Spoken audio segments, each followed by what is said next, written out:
Before we come to Prime Minister's questions, can I welcome in the gallery the President and the delegation of the French National Assembly, and also the knighthood to Sir Billy Boston. Anne Davies, Prime Minister's questions. Question 1, please.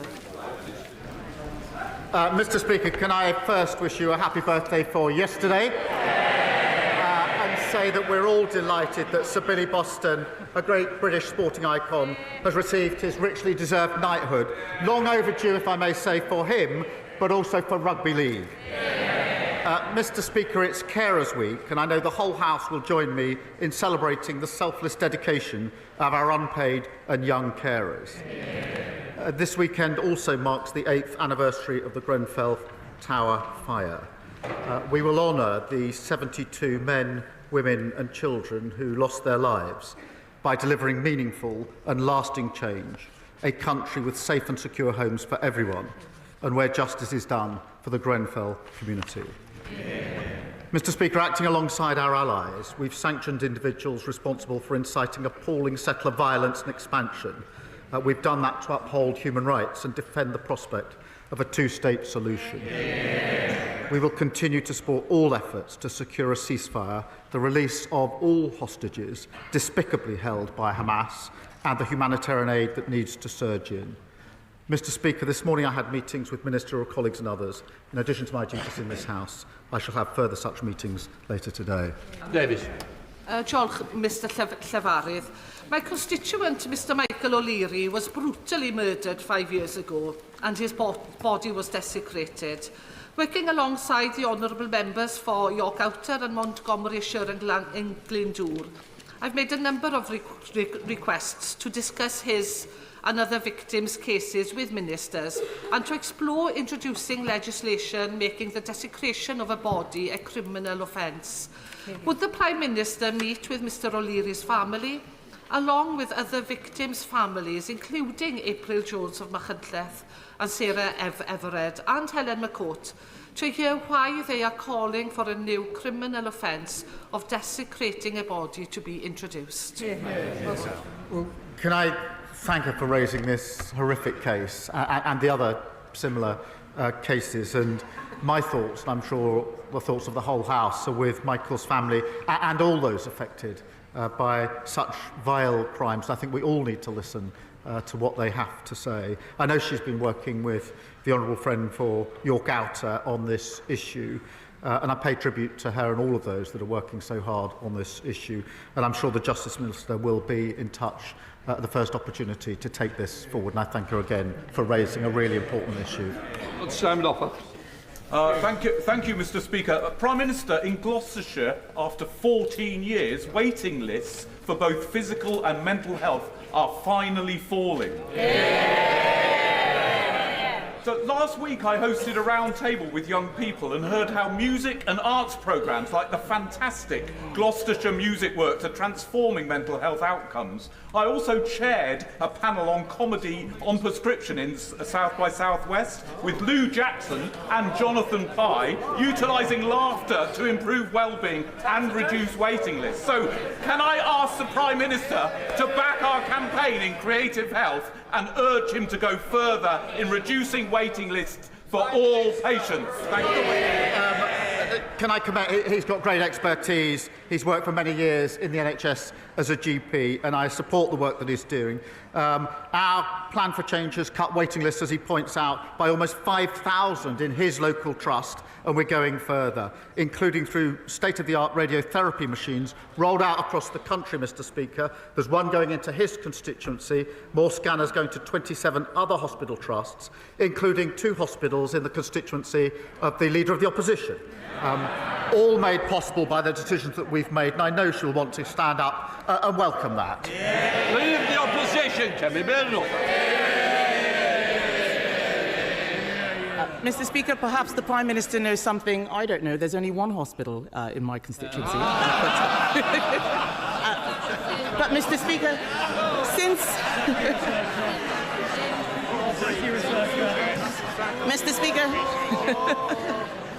since Labour took office, Mr. Speaker, inflation has nearly doubled, growth has halved, and unemployment has surged. Is this what the Prime Minister meant when he tweeted that the economy is improving? Minister. Mr. Speaker, since the general election, 500,000 more people are in work. And I know she doesn't mention that. She's fixated on talking Britain down. We're investing in the future. Mr. Speaker, even in the last 2 weeks, the Strategic Defence Review, 30,000 new jobs building submarines. Yesterday, the Sizewell announcement, 10,000 new jobs. Tens of thousands of construction jobs building the social and affordable housing that was announced this morning. That's the difference that Labour makes in government. Mr. Speaker, he must be talking about a different economy. All of us in this House heard about unemployment increasing. Unemployment has increased every month since Labour took office. Last year, he said he was taking the winter fuel payment away to balance the books. But the books are not balanced. In fact, they are worse. This year, the deficit is forecast to be £10 billion higher since the budget. Not since last year's election, since the budget. In what way are the books now balanced? Mr. Speaker, she's obviously missed the interest rate cuts, the growth figures for earlier this year, the huge, the Strategic Defence Review, local transport, £15 billion going in, free school meals, Sizewell, social housing. Mr. Speaker, but she stands there to lecture us, and I say Liz Truss is obviously back in vogue, advising reform officially now, haunting the Tories, and I remind her that the Shadow Home Secretary, I think he was then Chief Secretary to the Treasury, he gave the Liz Truss budget, Mr. Speaker, 9.5 out of 10. The Leader of the Opposition said what was wrong with Liz Truss's budget was not necessarily the package, that was all right, it was the way it was sold. They've learned absolutely nothing. Kemi Badenoch. Mr. Speaker, he loves talking about Liz Truss because he loves talking about Liz Truss. Why? Why? Because he wants to hide from his own economic record. He's a coward. He's a coward. Every time he stands up there and talks about Liz Truss, it's because he is scared about talking about his record and what is happening to the economy out there. Let's bring it back to the U-turn, which he's running away from. A U-turn on a policy that his MPs went out defending time and time again. Let's go through what's happening here. 1 minute, they said it was right to take the winter fuel payment away, that there might be a run on the pound. The next minute, they said it was right to give it back. This is laughable. He stands there all puffed up and self-righteous. Why can't the Prime Minister just admit that he made a mistake? Mr. Speaker, they left a £22 billion black hole that we had to fill, and that's why we took the right decisions. We've stabilised the economy. That's why we've seen 4 interest rate cuts. The triple lock is committed to on this side. They say it's unsustainable on that side. That's £470 for most pensioners and good Q1 growth. 3 weeks ago, I said that I wanted more pensioners to be eligible for winter fuel. I'm really pleased. We set out the threshold and the certainty that is needed. And she says I don't want to talk about my record. What about 3 trade deals, record investment, free school meals, breakfast clubs, social and affordable housing, defence review, Sizewell? We could go on all morning, Mr. Speaker, but we've got the Chancellor who's going to say even more in a minute. Mr. Speaker, I think she at the weekend said that she would be getting better in the role. She could start with apologising for the Liz Truss budget. That would be better. Mr. Speaker, I get better every week. He gets worse. Yes, he gets worse. Last week, Mr. Speaker. If you think that is a good look, it is a very bad look. And think twice before you try to shout somebody down in that way. Mr. Speaker, last week he had to get his lines from the Russian embassy. I think we all know that he is getting worse, and what he does not want to talk about is how he is going to make the economy better.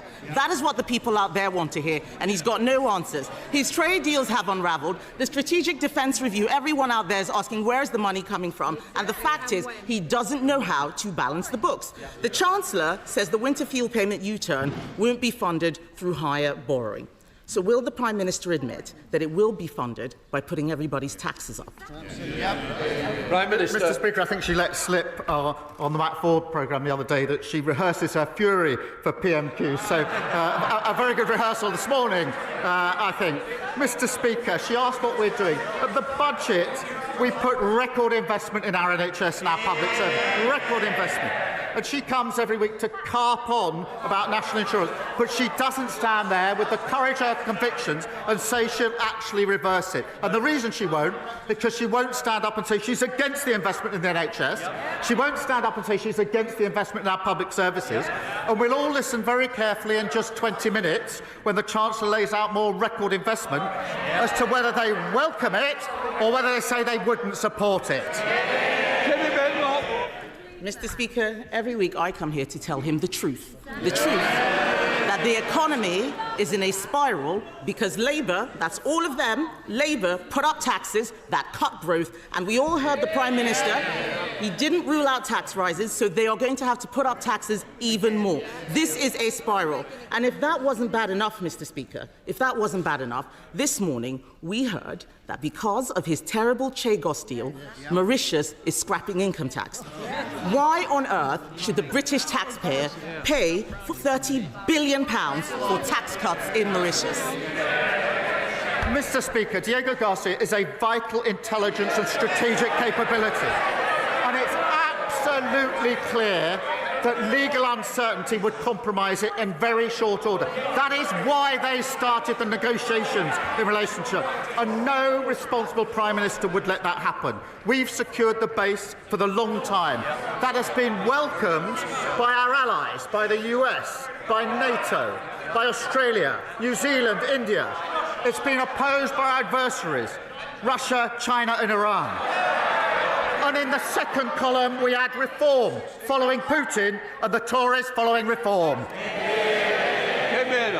Mr. Speaker, the Prime Minister knows this has nothing to do with national security, but his bad negotiating. I've had the security briefings. It was a bad deal before, and it's still a bad deal. And then in half an hour, the Chancellor is going to stand up and tell us that everything is fine. But the truth is, she has made bad choices. Bad choices that mean higher inflation, bad choices that have led to lower growth, bad choices that have meant that jobs have been lost every single month since Labour came into office. That's hundreds of thousands of families who've lost their income in Stoke, in Grangemouth, in Luton. Those are their constituencies, businesses across the country. The Chancellor has lost all her headroom. She's fallen out with the Cabinet. She's making unfunded spending commitments, which she promised not to do. Isn't the truth that we have got the wrong Chancellor and the wrong priorities?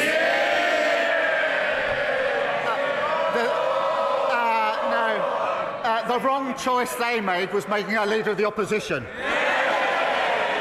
Richard Bergen. Thank you, Mr. Speaker, and belated birthday greetings to you. Mr. Speaker, it's wrong for any Labour government. No Labour government should ever try to balance the books on the backs of disabled people. Yet in just a few weeks' time, that is what the Prime Minister will ask this House to do. Many of us will not be able to go along with that because it will mean that people who need assistance to cut up their food, to wash themselves, to dress themselves and to go to the toilet will lose the PIP they currently get. That's vital support. This week, the Prime Minister changed direction on winter fuel payments. Will he do the same in relation to this and now drop these disability benefit cuts? Mr. Speaker, it's very important we make the changes to our welfare system. It's not working. It needs reform. I think everybody agrees with that. It doesn't work for anyone. We will do so on a principled basis that those who can work should work. Those that want to work should be supported to do so, and that we must protect those with the most severe disabilities who will never be able to work. And we're doing that by ending reassessments and paying a new premium. The Liberal Democrats, Sir Ed Davey. Thank you, Mr. Speaker. Can I join others in wishing you belated happy returns for yesterday? And can I welcome the government's sanctions of ministers in the Netanyahu government, Ben-Gvir and Smotrich?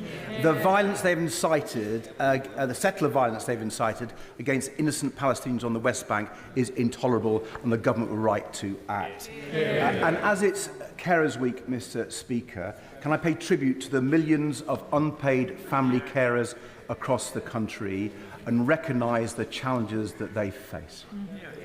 Mr. Speaker, the last Conservative government left our health service on its knees. We've heard reports that the NHS will get extra funding in the spending review. If it does, we will support that. But does the Prime Minister agree that no amount of money for the NHS will solve its crisis unless we also invest to fix care?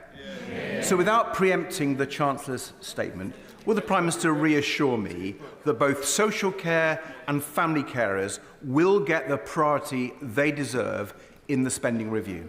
Can I agree with him that the health crisis created by the previous government cannot be solved? They groan. That is exactly how the country feels about the last 14 years and the mess they made of everything. Yes, we do need to fix social care alongside the money that we're putting into the NHS. We're putting record amounts into the NHS. That's the right thing to do, and we're seeing the results. We promised 2 million extra appointments in the first year, of a Labour government. We've delivered 3 million, so there will be that extra funding. I would gently say to him, whilst he welcomes all the extra funding, he can't also at the same time simply say he's against any way of raising the money for the funding. There's an incompatibility there. Sir Ed Davey. Mr. Speaker, the Prime Minister knows he's got a fairer and better way of funding NHS investment, and I regret the fact that he didn't answer my question on care. But, Mr. Speaker, moving on, the Prime Minister is right to increase defence spending, and later we'll hear the difficult choices the Chancellor has had to make, partly to fund that defence expenditure. But there are £25 billion of frozen Russian assets in the UK right now. Billions that could be used to stop Putin's war machine and to boost Britain's defence industry even faster. So at the G7 this weekend, will the Prime Minister try to seek an agreement to seize those frozen Russian state assets and use them to support Ukraine? Well, as he knows, that is an issue that's being considered, but it is complicated, and there are a lot of countervailing factors that need to be carefully balanced in a decision that can be made. We are talking to allies about it, but I don't want to pretend to the House that there's an easy answer on this, because there isn't. Thank you, Mr. Speaker. More jobs, cheaper bills. That was our promise on net zero.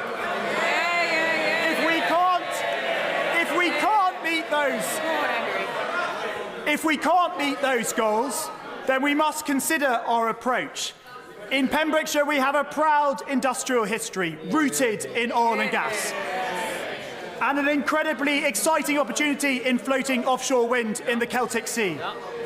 So can the Prime Minister assure me that he is committed to a just transition that protects and creates jobs? I thank him for raising this. I believe this government must seize the opportunities of net zero for working people, creating good skilled jobs, taking off the roller coaster of volatile fossil fuel markets. Under past governments, Mr. Speaker, hard-working communities had their pride and their jobs ripped away, and we will never do that in relation to a transition. We've already seen £40 billion of investment in energy and renewables, and the CBI shows that 38,000 jobs in Wales are linked to clean energy. I want to see more of that. Both of them are against it. Saoirse Eastwood. Thank you, Mr. Speaker. Mr. Speaker, with your indulgence, I just want to pay tribute to the Police Service of Northern Ireland briefly for tackling public order in Northern Ireland over the last 2 nights with over 30 police officers injured. I'm sure the whole House would want to join with me in that, and also condemning the racist violence. Mr. Speaker, whether it's the cardiac scandal at the RVH in Belfast, the cervical smear scandal in the Southern Trust, the COVID-bereaved families, or the crash of Chinook Zulu Delta 576, all of which has impacted my constituents in Lagan Valley, the common thread here is that families simply wanted the truth. but they were let down by institutions at every cut and turn. Will this government urgently introduce a duty of candor bill and ensure that it reflects what the Hillsborough Law Now campaigners and families have fought so very hard for? Can I start with the important point she makes about Ballymena? And I utterly condemn the violence that we've seen overnight in Ballymena and in other parts of Northern Ireland, including against PSNI officers. It is absolutely vital that the PSNI are given the time they need to investigate the incidents concerned, rather than face mindless attacks as they seek to bring peace and order to keep people safe. And the Northern Ireland Secretary is in touch with the PSNI and the Executive, and I'm being kept updated in relation to that. In relation to the tragic cases that she raises, firstly, I thank her for raising them, and it is important that we have a legal duty of candor. We will be introducing that because, as she says, there must be the truth here based on all people being dealt with on the basis of dignity, fairness and accountability. Thank you. Yasmin Qureshi. Thank you, Mr. Speaker. In the words of the former Israeli Prime Minister, what we are witnessing in Gaza is indiscriminate, limitless, cruel and criminal killing of civilians. More than 50,000 people have been killed, children have been shot while queuing for bread. A growing number of genocide scholars, including leading Israeli academics, believe that a genocide is taking place. Under international law, we have a duty to prevent genocide. I served on the UN mission in Kosovo. We acted to stop mass killing there. What is the difference now? Will the Prime Minister please intervene immediately to alleviate human suffering and take steps to recognise the state of Palestine? Mr. Speaker, she'll have seen the statement we made yesterday and the actions that we're taking with allies. The humanitarian situation is dreadful and distressing, and scenes that we've witnessed outside aid distribution centres are frankly heartbreaking. More aid is needed at volume and speed into Gaza, and Israel's plan for aid delivery is inadequate and insufficient. What is needed is for the UN and other agencies to deliver that aid according to well-established mechanisms, and Israel must allow this. Mr. Speaker, we are working with allies to do all that we can to make this happen, as well, of course, to get the hostages out who have been held for a very long time and a desperately needed return to a ceasefire. Alex Easton. Thank you, Mr. Speaker. Prime Minister, there are significant concerns regarding the potential job losses at Spirit Aerosystems stemming from the deal with Airbus. Would the Prime Minister agree with me and intervene to bring all the main players, including the unions, the Business Secretary and the Secretary of State for Northern Ireland, around the table to ensure these jobs are protected, especially considering the scale of the issues akin to the challenges faced by British Steel? And also, there is an issue for Northern Ireland businesses with the outworkings of the Northern Ireland Protocol and the Winter Framework. Can the Prime Minister give me reassurances that he's working to resolve all those issues? Well, I'm grateful to him for raising this important case of Spirit Aerosystems in Northern Ireland. I know how important it is for the workforce. I've visited them myself on more than one occasion. Airbus's decision to expand UK operations is good news for the sector and testament to world-class manufacturing expertise, and I want to see those high-skilled jobs protected. The Northern Ireland Secretary has met Airbus, the trade unions and assembly representatives to discuss the best outcome. The Minister of Industry is continuing engagement with stakeholders, and we will do everything we can in relation to this situation. I'm grateful to him for raising it. Thank you, Mr. Speaker. Will the Prime Minister join me in condemning decisions taken by the Transport Minister of the previous government, who turned their back on promises to deliver a new train station at Bean Park, which derailed growth in my constituency of Dagenham and Rainham? And will he also agree that the Grampian condition on the Bean Park development must be honoured and that infrastructure must accompany all developments of scale as we get on with the job of delivering millions of new homes? Well, I know she's been fighting hard for this project for years, and she's right, the previous government failed to deliver. You could say that about anything they touch, Mr. Speaker. But the Rail Minister is working with the Mayor and Housing Minister to get an appropriate solution to unlock housing in the area. Mr. Speaker, we'll also bring C2C back into public ownership, improving reliability and performance and ensuring every penny is focused on better service. I imagine when I said disaster is referring to the last government.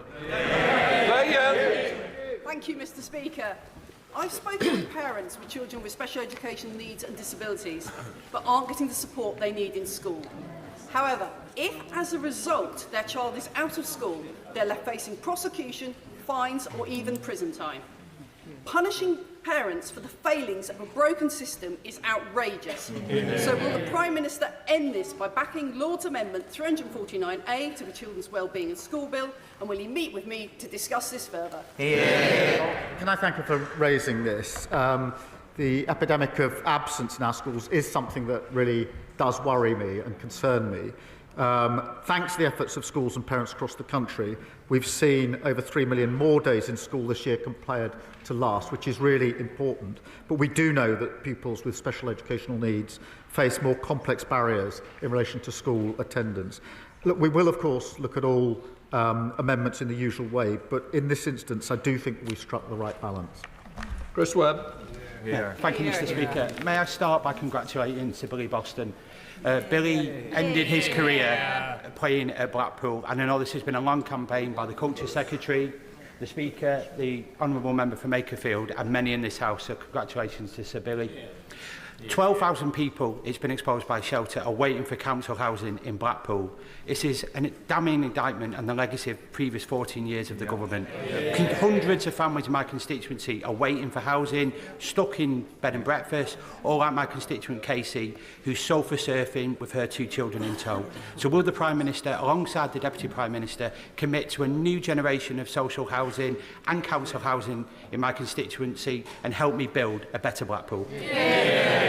Well, can I join him on his comments about Billy Boston? And I think the whole House will, Mr. Speaker. We are turning the tide on the housing crisis with the biggest investment in social and affordable housing in a generation, Mr. Speaker. The Chancellor investing £39 billion over the next 10 years, almost double what we saw under the last government. And no wonder the National Housing Federation welcomed this as transformative, saying it offers real hope to the thousands who need safe, secure and affordable homes. Sarah Bull. It is National Diabetes Week, and as someone living with type 1, as we both are, Mr. Speaker, we are more than aware of the serious complications of diabetic ketoacidosis, KDA, which, if not caught early enough, could prove fatal. Now, 1/4 of children are diagnosed with type 1 diabetes when in KDA, and that could be avoided with early diagnosis. So will the Prime Minister commit to rolling out a national, universal screening programme, as seen in Italy, for type 1? Can I thank her for championing this really important issue? My late mother had diabetes, and so I know firsthand just what a struggle it can be and how important it is. Type 1 diabetes is not preventable, as she knows, but the sooner we can reach people, the sooner we can care for them. And we have a screening programme in the UK available to families across the country, and over 20,000 children have already taken part. It is really important that we continue to deliver that, but can I thank her for continuing to champion this and to raise her voice on this very important issue. Durham Pappy. Thank you, Mr. Speaker. It is crystal clear how social media and smartphones are harming our young people, with cyberbullying, addiction and exploitation absolutely rife. Governments elsewhere are taking bold action. I understand ministers are considering a 2-hour limit, but that's per app rather than per day. I know the Prime Minister takes this seriously, so can he update the House on what he wants to see happen and what action this government will take to protect our children? It is important that we take action to protect our children, and from July, Mr. Speaker, tough new rules will mean platforms must protect children in the UK from seeing harmful and violent content. We do need to look at other measures needed to create safer online experiences for young people, and we won't hesitate to take further steps. Speaker, concerning these statistics show that delays for cancer treatment in North Norfolk are greater than the national average. Much of this relates to the struggles that we face specifically as an older rural constituency. I was elected on a promise to get our NHS back and fighting fit after the criminal damage inflicted on it by the Conservatives. Yeah. Would the Prime Minister recognise that rural health services face acute and specific challenges? And can he give his word to the people of North Norfolk that the reforms and spending we need will come forward to address this? Yeah. Can I thank him for raising this really important issue for his constituents? I think it does impact rural areas in particular. We've set out record funding for the NHS. We have our cancer plan, and I can give him that reassurance. This is the final question, John Erie. Thank you, Mr. Speaker. The Prime Minister and members across this House would have witnessed this spectacular victory for Davy Russell in Scottish. Hall and Stonehouse by-election. My constituents are sick of SNP failure and they voted for change for their NHS, their schools and for Scotland. So can I ask the Prime Minister, has he seen the calls from within the SNP for John Swinney to resign? And does he agree with me that a leader who has only ever lost elections to the Labour Party should stay put?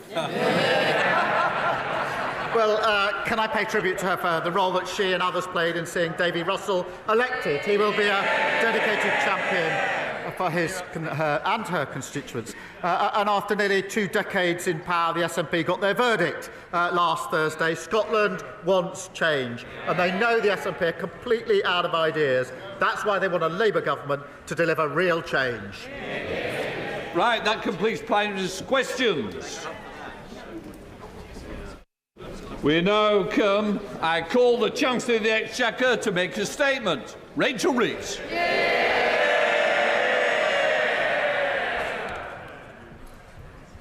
Thank you, Mr. Speaker. My driving purpose since I became Chancellor is to make working people in all parts of our country better off, to rebuild our schools and our hospitals, to invest in our economy so that everyone has the opportunity to succeed after 14 years of mismanagement and decline by the party opposite, culminating in a £22 billion black hole in the public finances. That was their legacy, and the first job I faced as Chancellor was to set it right. So at the budget last October, and again in the spring, I made the choices necessary to fix the foundations of our economy. And we wasted no time in removing the barriers to growth. The biggest overhaul of our planning system in a generation, launching Britain's first national wealth fund and reforming our pension system to unlock billions of pounds of investment into our economy. We are starting to see the results. The stability that we have provided has helped support 4 cuts in interest rates, saving hundreds of pounds a year for families with a mortgage. Real wages have grown by more in the first 10 months of this Labour government than they did in the first 10 years of Conservative governments. And the latest figures show that we are the fastest economy growing in the G7. Countries around the world lining up to do business with Britain again, with new trade deals with India, the United States and with the European Union too. We are renewing Britain. But I know that too many people in too many parts of our country are yet to feel it. This government's task, my task as Chancellor, and the purpose of this spending review is to change that, to ensure that renewal is felt in people's everyday lives, in their jobs and on their high streets.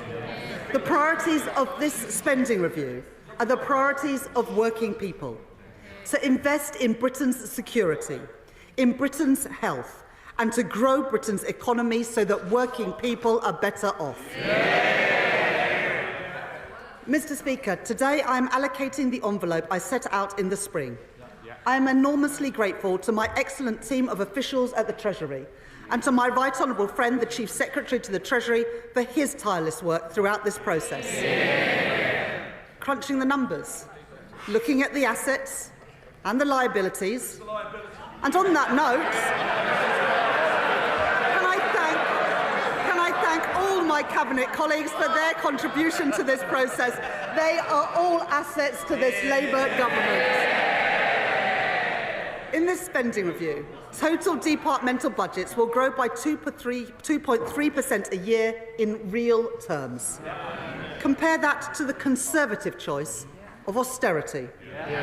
In contrast to our increase of 2.3%, they cut spending by 2.9% per year in 2010. So let's be clear. Austerity was a destructive choice for the fabric of our society. And it was a destructive choice for our economy too, choking off investment and demand, creating a lost decade for growth, wages and living standards. That is their legacy. My choices are different.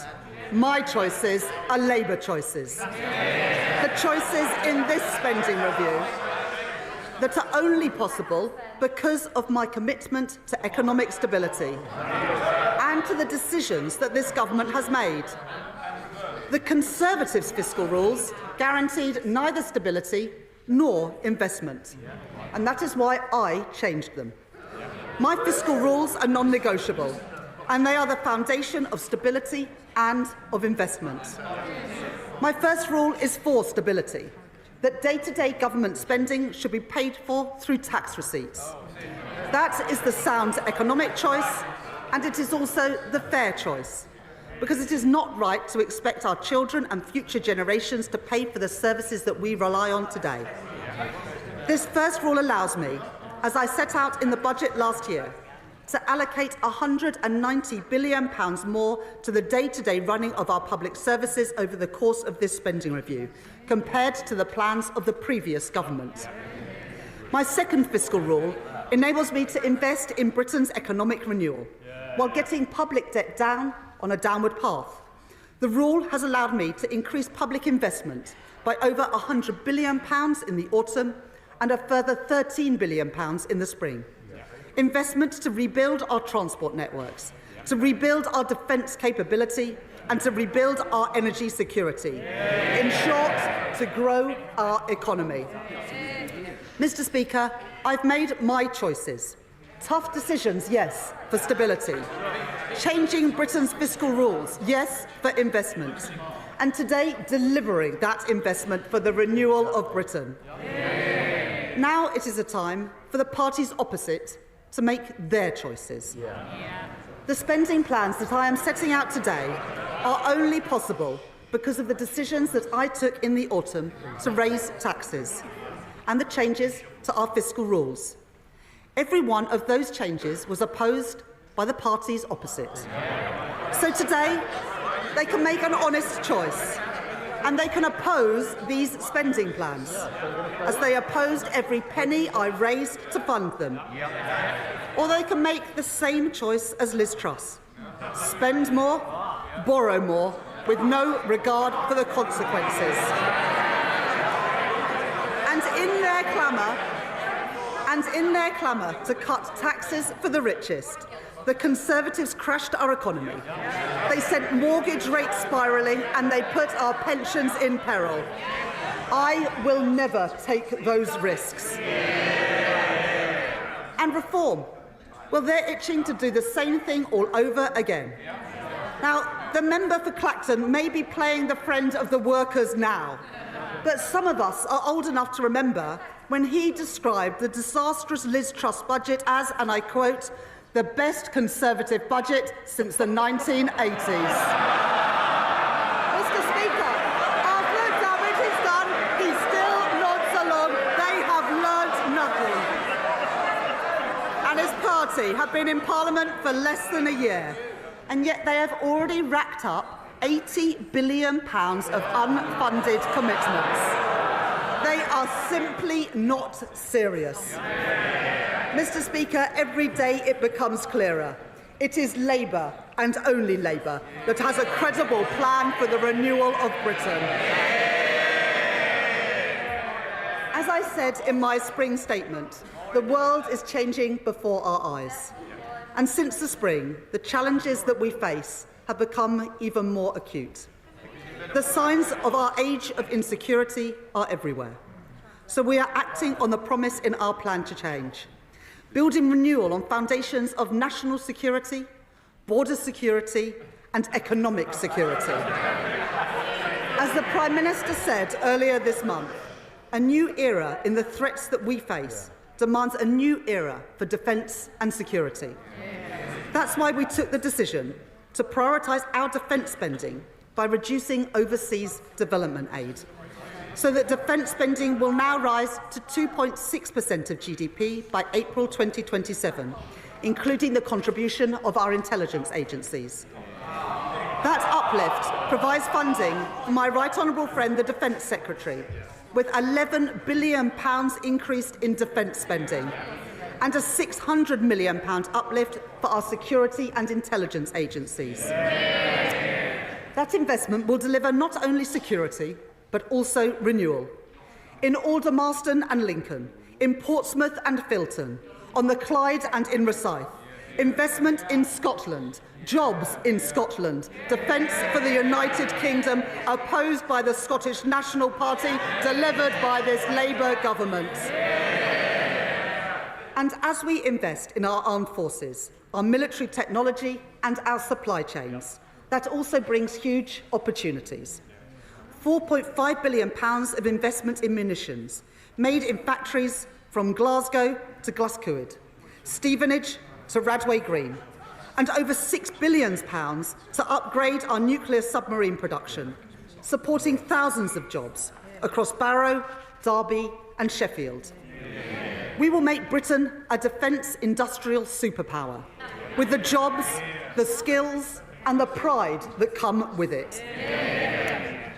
A more unstable world presents new challenges at our borders too, where conflict has opened the way for organised criminal gangs. The British people rightly expect us to have control of who comes into our country. The party opposite said that they would take back control. Well, Mr. Speaker, they lost control. With one failed policy after another. No control, no security. In contrast, in the budget last year, I announced £150 million to establish the new Border Security Command. And today, to support the integrity of our borders, I can announce that that funding will increase with up to £280 million more per year by the end of the spending review for our new Border Security Command. Alongside that, we are tackling the asylum backlog. The party opposite left behind a broken system. Billions of pounds of taxpayers' money spent on housing asylum seekers in hotels, leaving people in limbo and shunting the cost of failure onto local communities. We won't let that stand. So I can confirm today that, led by the work of my right honourable friend, the Home Secretary, we will be ending the costly use of hotels to house asylum seekers in this Parliament. Funding that I have provided today, including from the Transformation Fund, will cut the asylum backlog, hear more appeal cases and return people who have no right to be here, saving the taxpayer £1 billion a year. That is my choice, Mr. Speaker. That is the Labour choice. That is the choice of the British people.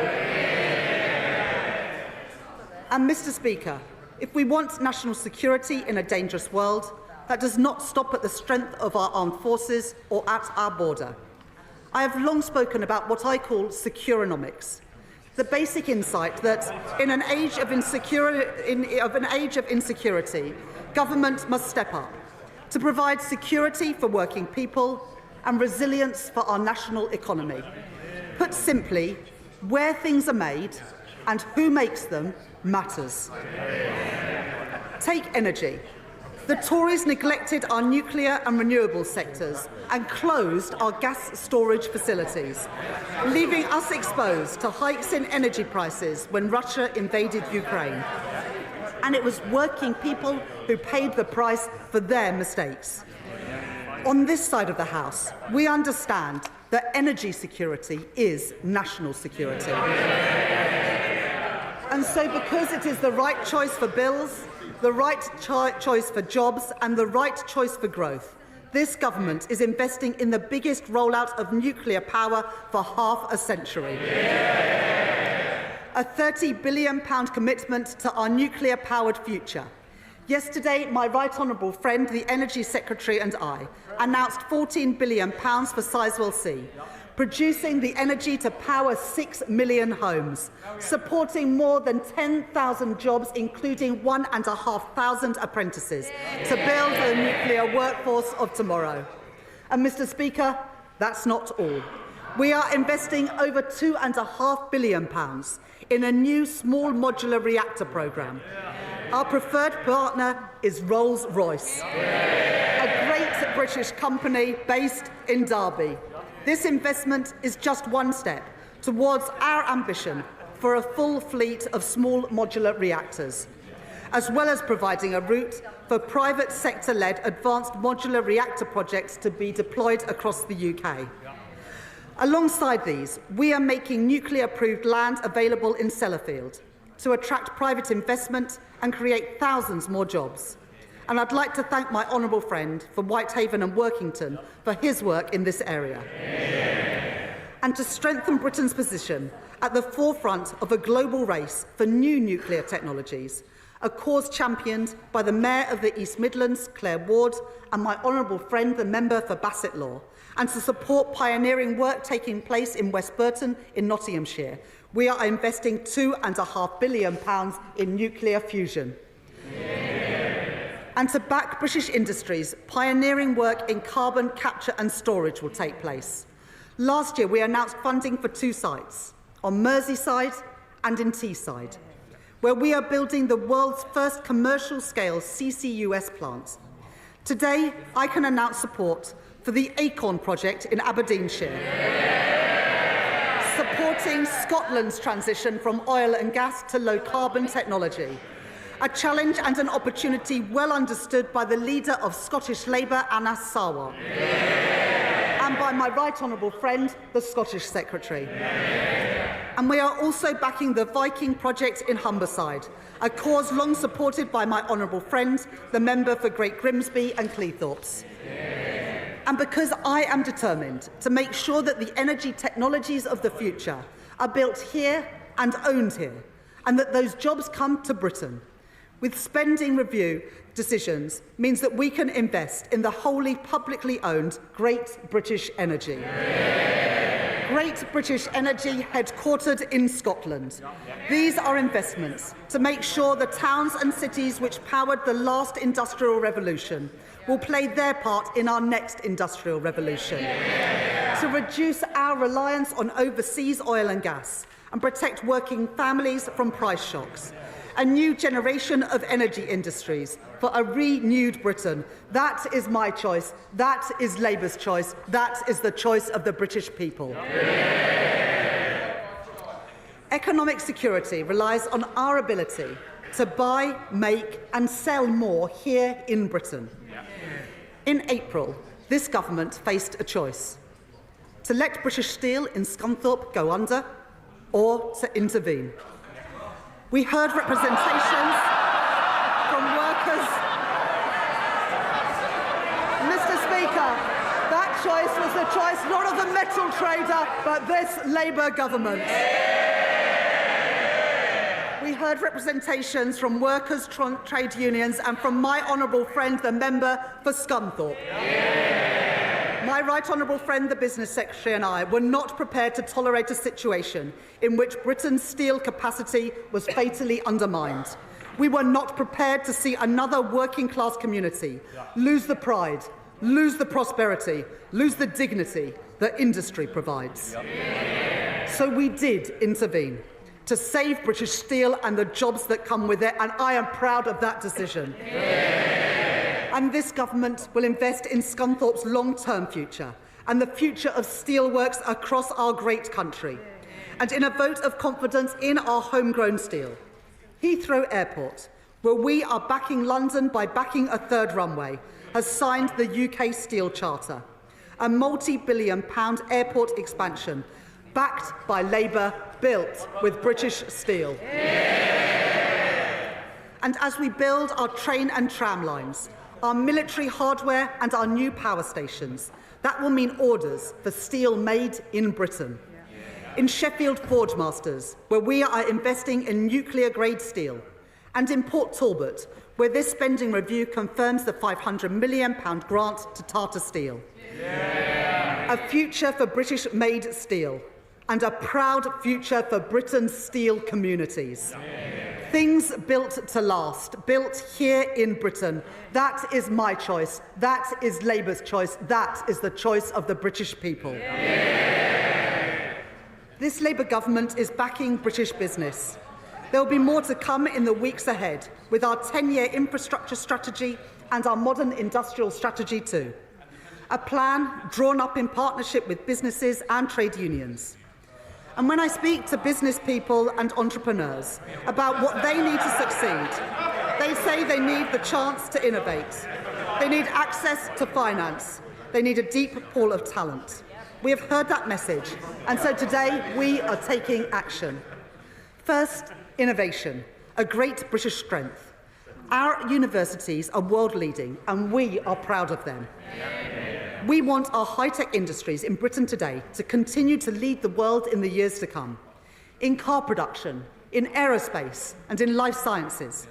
So we are backing our innovators, backing our researchers, and backing our entrepreneurs, with R&D funding rising to a record high of £22 billion per year by the end of the spending review.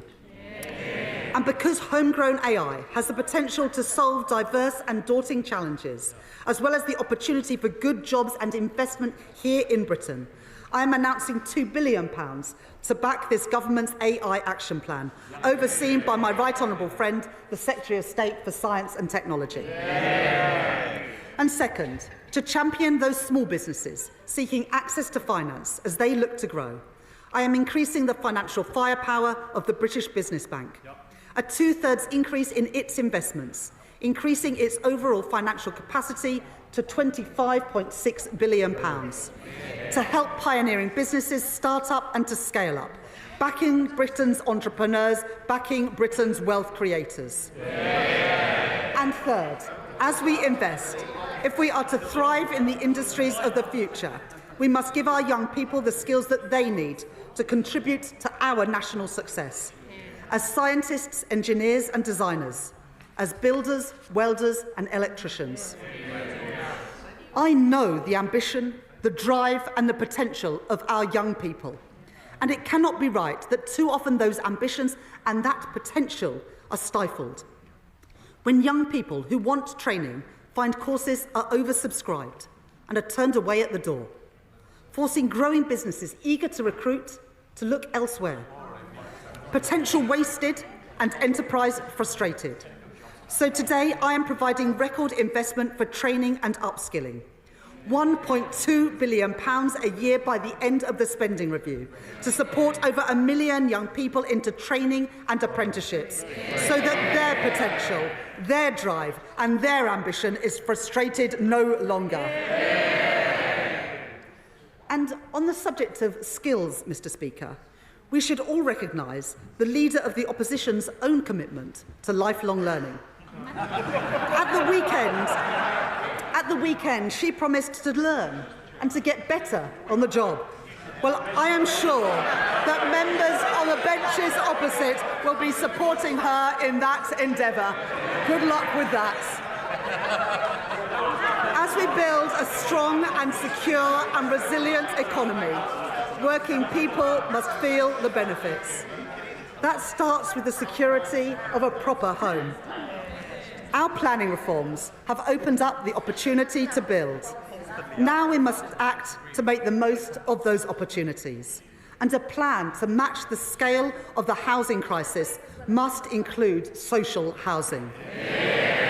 Neglected for too many decades, but not by this Labour government.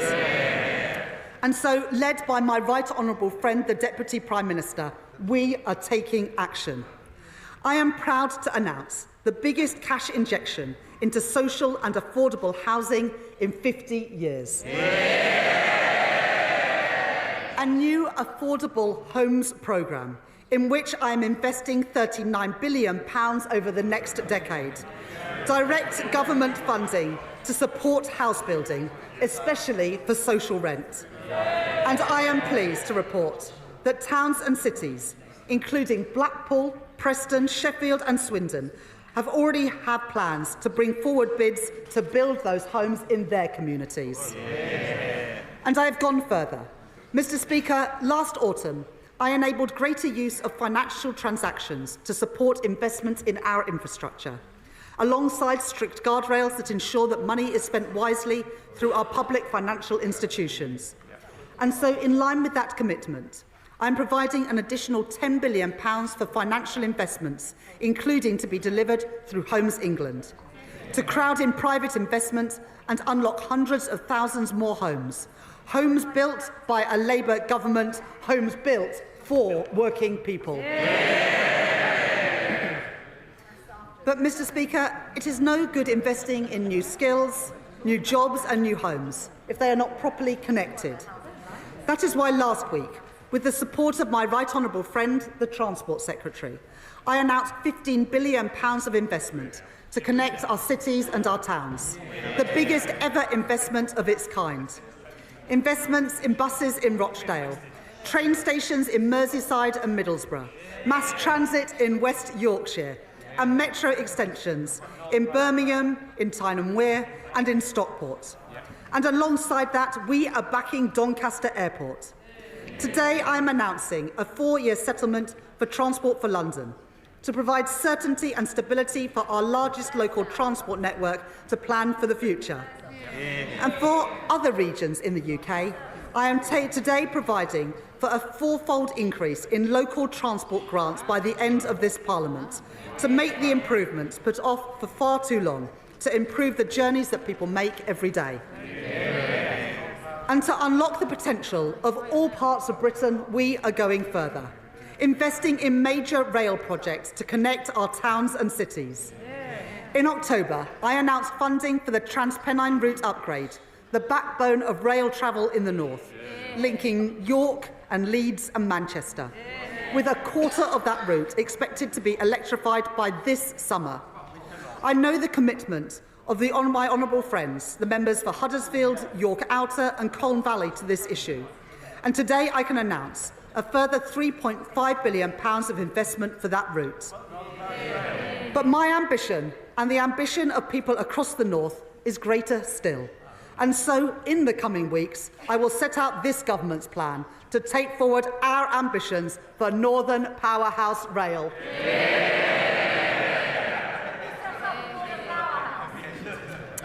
I have also heard the representations of my honourable friends, the members for Milton Keynes North, Milton Keynes Central and Buckingham and Bletchley.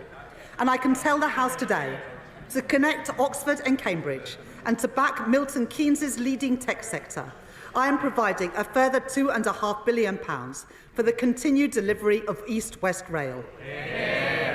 And on a matter I know is of great importance to my honourable friends, the members for Lichfield, Birmingham Northfield and Birmingham Erdington, I can announce today that I am providing funding for the Midlands Rail Hub, the region's biggest and most ambitious rail improvement scheme for generations, strengthening connections from Birmingham across the West Midlands and into Wales too.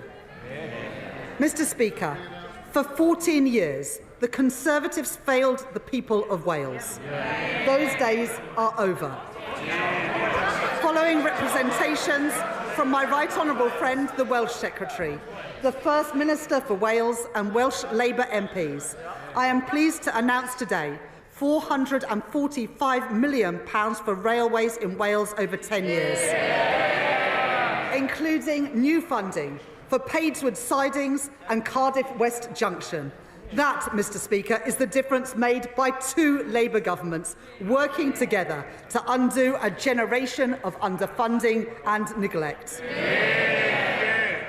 This government takes seriously its commitment to investment, jobs and growth in every part of the UK.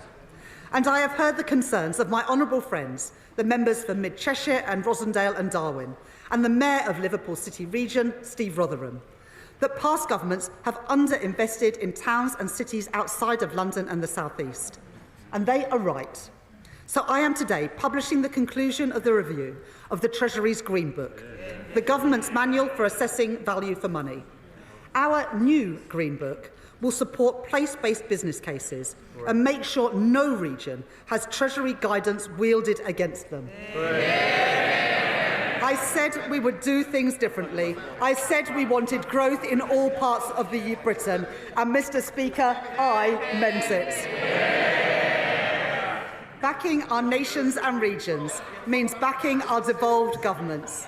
And this spending review provides the largest settlement in real terms since devolution was introduced, with £52 billion for Scotland, £20 billion for Northern Ireland by the end of the spending review, and £23 billion for Wales. And having heard representations from many Welsh Labour colleagues, and because I know the obligation we owe to our industrial communities, I am providing a multi-year settlement of £118 million to keep coal tips safe in Wales. Mr. Speaker, I know the pride that people feel in their communities. I see it everywhere I go.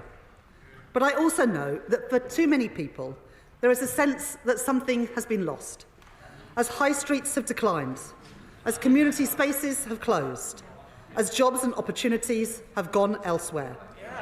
The renewal of Britain must be felt everywhere. Today, I'm pleased to announce additional funding to support up to 350 communities, especially those in the most deprived areas. Funding to improve parks, youth facilities, swimming pools and libraries. Supporting councils' fight back against graffiti and fly tipping, including in Blackpool South, in Stockport, in Stoke Central, in Swindon North, and in Newcastle upon Tyne East and Wallsend. And there's more. Job creation and community assets are vital to our growth mission. But too often, regeneration projects are held back, gathering dust in bureaucratic limbo. We are changing that. We will establish a growth mission fund to expedite local projects that are important for growth. Projects like Southport Pier, an iconic symbol of coastal heritage which has stood empty since 2022.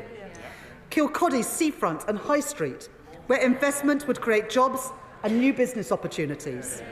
And plans for Peterborough's new sports quarter to drive activity and community cohesion. Because people deserve a government which shares their ambition for their communities. To deliver renewal, to deliver growth, to deliver opportunity. And that is what you get with a Labour government. If people are to feel pride in their community, enjoyed their public spaces and spend time on their high streets, they must feel safe when they do so.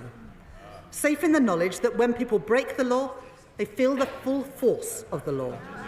But the party opposite left our prisons overflowing and on the brink of collapse. And they left it to us to deal with the consequences.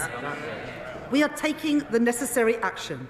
So with my right honourable friend, the Justice Secretary, we have announced that we are investing £7 billion to fund 14,000 new prison places and putting up to £700 million per year into reform of the probation system too. Today, I will do more. I am increasing police spending power by an average 2.3% per year in real terms over the spending review period. To protect our people, our homes and our streets. That is more than £2 billion, supporting us to meet our plan for change commitment of putting 13,000 additional police officers, PCSOs and special constables into neighbour policing roles across England and Wales.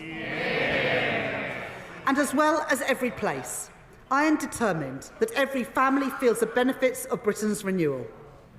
Falling interest rates, supported by our commitment to economic stability, are already saving many families hundreds of pounds a month on their mortgage. I have accepted pay review body recommendations for pay in our armed forces, for our nurses, our teachers and our prison officers, giving public sector workers the fair pay rises that they deserve. And in autumn, I increased the national living wage, a pay rise for around 3 million hard-working people. And this government is doing more.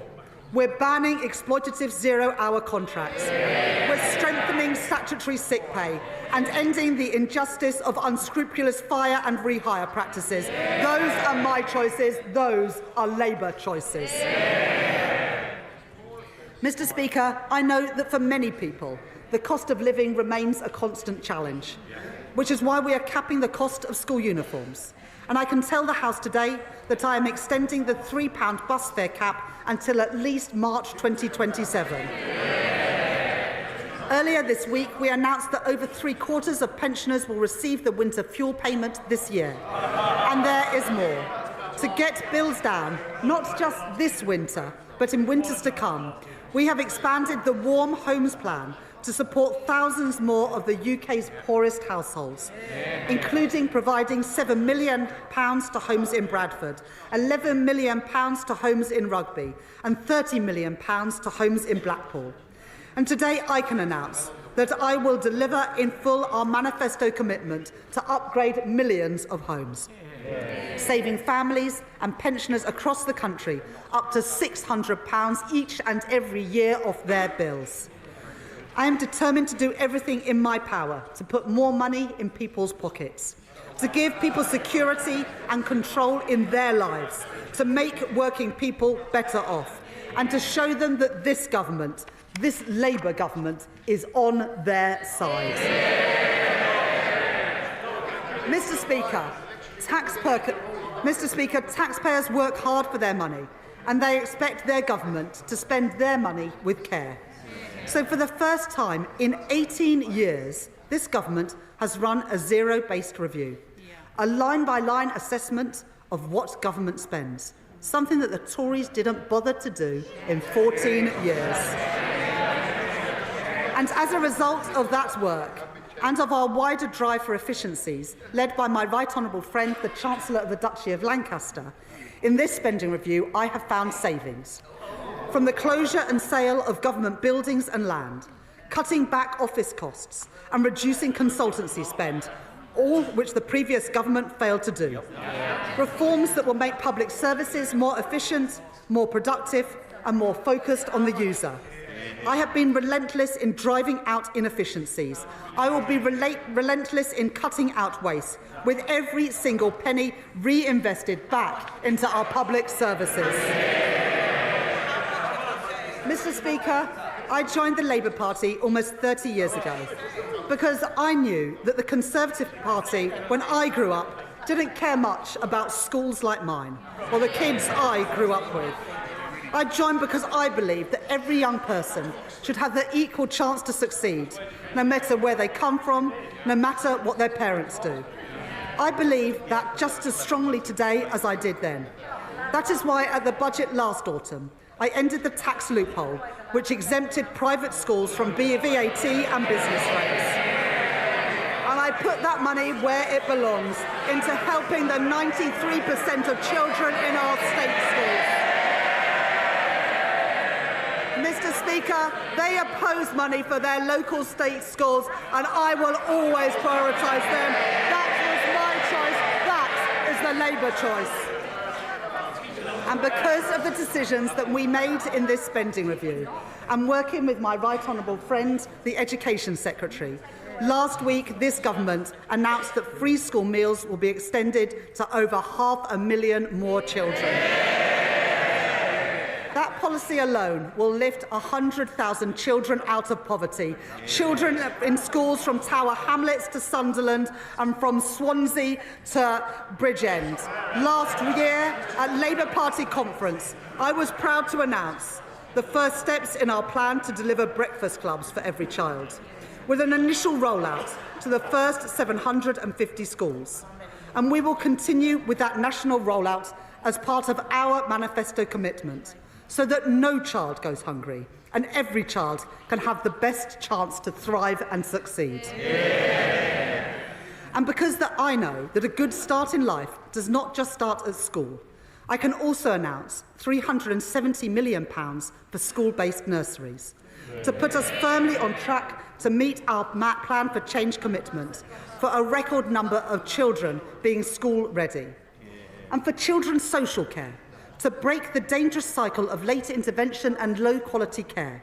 I am providing £555 million of transformation funding over the spending review period, so that children do not go needlessly into care when they could stay at home. And for children where state intervention is necessary, better care and better outcomes. And last week, I was pleased to announce, with my right honourable friend, the Culture Secretary, that more than £130 million from the Dormant Assets Scheme with the financial services sector will be allocated to fund facilities for our young people, to give every child the chance to take part in music, sport and in drama, to fund libraries in our schools, so that the confidence and the opportunity that those resources open up are no longer the preserve of the privileged few. Those are my choices. They are Labour choices, and they are the choices of the British people. Overall, I am providing a cash uplift of over £4.5 billion a year for additional funding in the core schools budget by the end of the spending review, backing our teachers and backing our kids. Mr. Speaker, people who went to ordinary comprehensives in the 80s and 90s are all too familiar with the experience of being taught in temporary classrooms. And the previous Conservative government oversaw another generation of kids herded into cold and damp buildings as school roofs literally crumbled. It wasn't acceptable when I was at school, and it isn't acceptable now. So I am providing investment rising to nearly £2.3 billion per year to fix our crumbling classrooms. In addition, £2.4 billion per year to continue our programme to rebuild 500 schools, including Chase Community School in Enfield, Woodkirk Academy in Leeds and Budmouth Academy in Weymouth. Investing in our young people, investing in Britain's future, investing in opportunity for all. That is Labour's choice. Finally, Mr. Speaker, let me turn to the... I knew that, Chair. Let me turn to our National Health Service. It's our most treasured public service. And people rightly expect an NHS that is there when they need it, an ambulance that comes when they call one, a GP appointment available when they need one, a scan that is performed when they are referred for one. I am hugely grateful to our nurses, our doctors, our paramedics and other healthcare professionals for everything that they do. If we want a strong economy where working people can fulfil their potential, then we must have a strong NHS. Not as the Reform Party have called for, an insurance-based system. We believe in a publicly funded National Health Service free at the point of use. Now, perhaps the member for Clacton should spend some more time focusing on the priorities of the British people and less time in the Westminster Arms. Although, Mr. Speaker, after this week, perhaps the two-chairman pub might be a better fit. At the budget, I took the decisions necessary to provide an immediate injection of funding to get the NHS back on its feet. And I commend my right honourable friend, the Health Secretary, for all the progress that he has already made. In less than a year, this government has recruited 1,700 new GPs, delivered 3.5 million extra appointments, and cut waiting lists by more than 200,000. Fixing our NHS also means delivering fundamental reform across social care, which means that we are backing the first ever fair pay agreement for that sector. And I am increasing the NHS technology budget by almost 50%. And we are investing £10 billion to bring our analogue health system into the digital age, including through the NHS app, so patients can manage their prescriptions, get their test results and book appointments all in one place. We are shifting care back to the community, providing more funding to support the training of thousands more GPs to deliver millions more appointments. We are investing more in prevention to meet our manifesto commitment of providing mental health support teams in all schools in England by the end of this Parliament. These investments will enable the delivery of our upcoming 10-year plan for health and put the NHS firmly back on the path to renewal. And to support that plan, to back the doctors and nurses that we rely on, and to make sure that the NHS is there whenever we need it.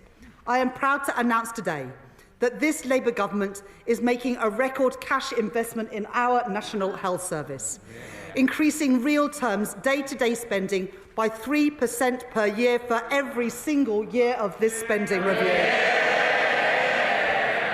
An extra £29 billion per year for the day-to-day running of our health service. Mr. Speaker, that is what the British people voted for, and that is what we will deliver. More appointments, more doctors, more scanners, the National Health Service, created by a Labour government, protected by a Labour government, and renewed by this Labour government. Mr. Speaker, this is a spending review to deliver the priorities of the British people. Security, a strong Britain in a changing world. Economic growth, powered by investment and opportunity in every part of Britain. And our nation's health, with an NHS fit for the future. I have made my choices. In place of chaos, I choose stability. In place of decline, I choose investments. In place of pessimism, division and defeatism, I choose national renewal. These are my choices, Mr. Speaker. These are Labour choices. These are the choices of the British people, and I commend this statement to the House. Shadow Chancellor, Belstride.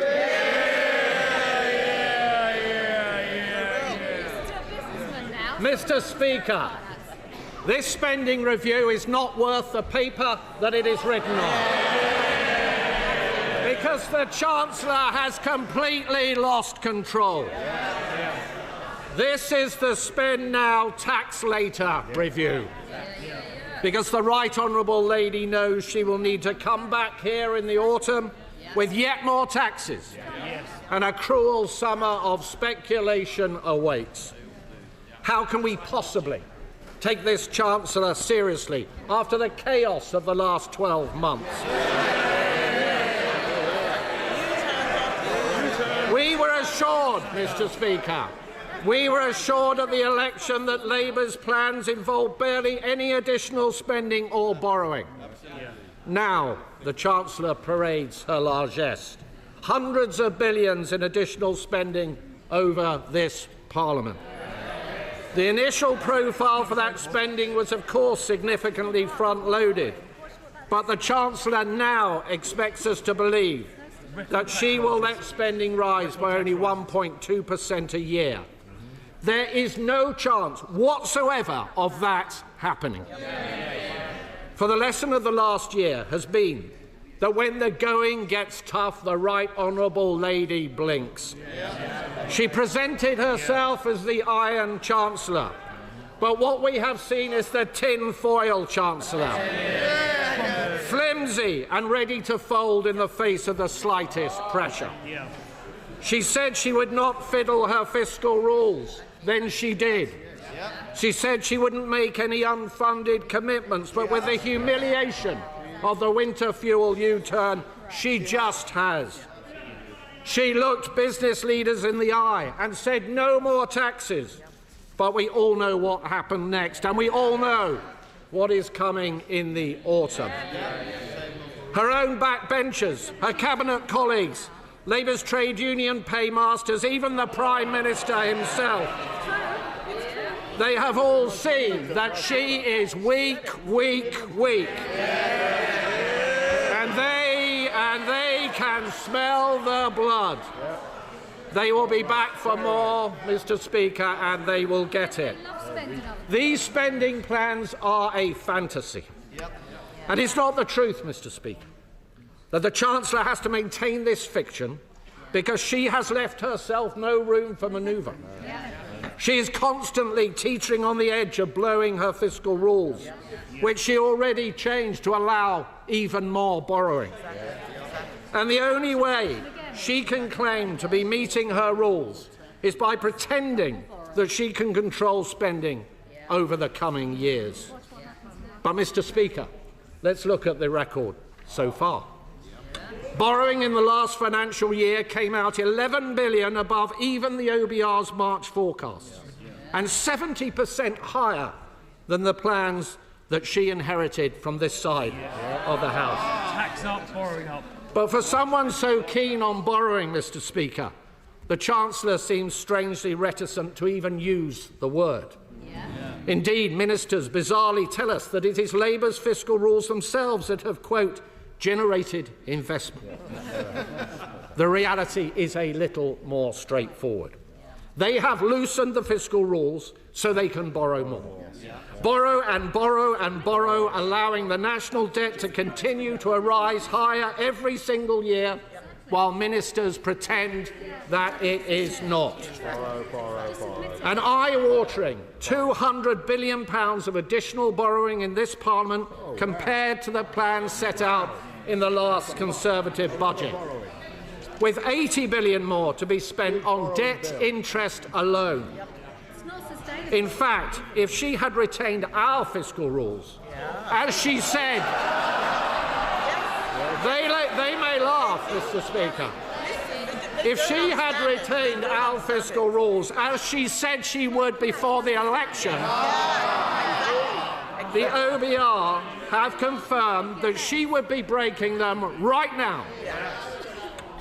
Mr. Speaker, our country is now vulnerable to even the smallest changes in the bond markets. Should we face a sudden external shock, we have no fiscal firepower left with which to respond, all thanks to the Right Honourable Lady's choices. So can I ask the Chancellor, will she be open about what she has done? Will she admit that she has made a conscious choice to borrow more and to accept higher debts? Does she accept this means interest rates and mortgages will be higher than they would otherwise have been, as the OBR themselves have said? And given she continues to claim that she has brought stability to the public finances, can I ask her what on earth her definition of stability is? And, Mr. Speaker, the Chancellor must be delighted that she does not have to face a new OBR forecast today. Because if she did, she would have to set out how she will fund her humiliating U-turn on winter fuel payments, having already blown the savings on buying off her trade union paymasters last year. She said this week there was, and I quote, she said, still work to do to ensure that the sums add up. Hardly reassuring from the person in charge of the nation's finances, Mr. Speaker. You don't need to have worked at the Bank of England for a decade to know that that pitiful utterance is unlikely to soothe the markets. So can the Chancellor confirm categorically that there will be no additional borrowing to pay for this chaotic reversal? And if this is the case, can she explain how on earth it can be paid for without raising taxes? And can the Right Honourable Lady explain why last summer, apparently to avoid a run on the pound, Mr. Speaker, this measure was so urgent that pensioners had to be left in the cold over the last winter? What exactly has changed? Because it certainly hasn't been made possible by an improvement in the economy or the public finances, which the IFS said this week are both in a worse state now than when Labour came into office. And if we had an OBR forecast, we might also get some answers on how the government intends to find £3.5 billion to abolish the two-child benefit cap, which we are led to believe is imminent. Another addition to the ballooning welfare bill, another expensive surrender to the Labour left. And we would certainly get the OBR's assessment of the economic outlook following the tariffs. Changes the Right Honourable Lady knew full well were coming. Meanwhile, her deluge of taxes and regulations has left business confidence at record lows, costing people their livelihoods. Only yesterday, Mr. Speaker, we saw the latest evidence of that. Figures for last month show the number of people on payrolls fell by more than 100,000, after already falling by 55,000 in April. Unemployment is up by more than 10% since Labour came to office. The Right Honourable Lady made trumpet extra spending today, but is not the simple truth that she has trashed the economy and left no contingency in the face of a highly volatile global outlook. It's not the reality, Mr. Speaker, that the Chancellor knows she will have to come back in the autumn with more tax rises to fund these plans. Or can she assure us right now that this is not the case? Yes or no? We know that the Deputy Prime Minister has helpfully provided her with an entire brochure of tax rises that she will no doubt be perusing over the summer. The Corbynist catalogue, Mr. Speaker. And can the Chancellor confirm, as promised, can she confirm as promised, that the income tax thresholds will not be frozen at the budget, a move she herself said would hurt working people? And Mr. Speaker, what about the uncertainties in the departmental spending plans she has just set out today? Can she assure us that these plans will not be topped up, that no backroom deals have been cut with disgruntled cabinet ministers? Can she assure us that the capital allocations announced today will actually be spent on capital, not diverted in year, as she has in the past, to day-to-day budgets to play more games with her fiscal rules? The Chancellor has had to impose a settlement on the Home Secretary because this spending review won't deliver for our hard-working police officers across the country. Instead, the Home Office budget gets squandered on asylum costs because this government simply doesn't have a plan on illegal migration. And as the Defence Secretary admitted, and I quote, the government has lost control of our borders. Small boat crossings, Mr. Speaker, are up 42% on the same point last year. On energy, at a time when businesses up and down the country are struggling with high energy costs, the Chancellor has chosen today to fund the Energy Secretary's vanity projects like GB Energy. Where is he? And while we welcome the announcements on expanding nuclear capacity, the scale of ambition is a downgrade on the commitments made previously on this side of the House. Mr. Speaker, the party opposite barely mentioned farming in their manifesto. And now we know why. It's not enough to have hit the farmers in our country with a family farm tax. Today, what we see in black and white is a choice to make further cuts to the vital grants on which many farmers rely. A huge betrayal of our farming communities, and something which many of her MPs in rural areas will have to go back to their constituencies later this week to explain.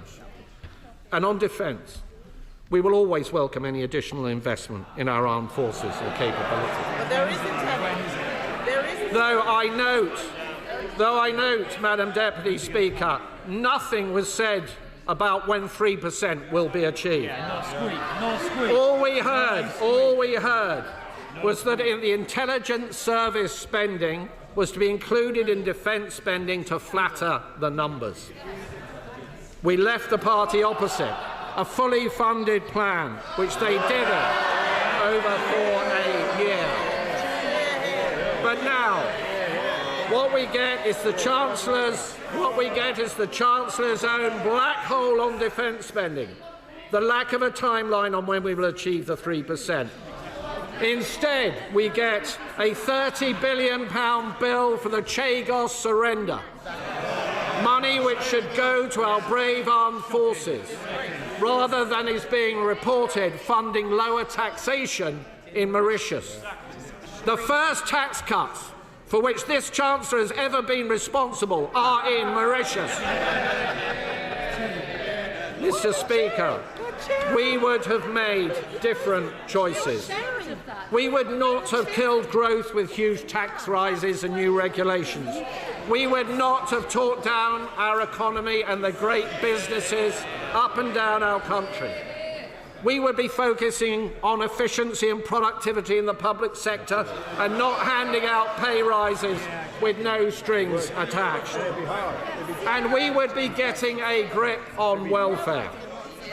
Labour cancelled our plans for fundamental reform to health and disability benefits that would have seen 450,000 fewer people on long-term sickness benefits. That is a disgrace.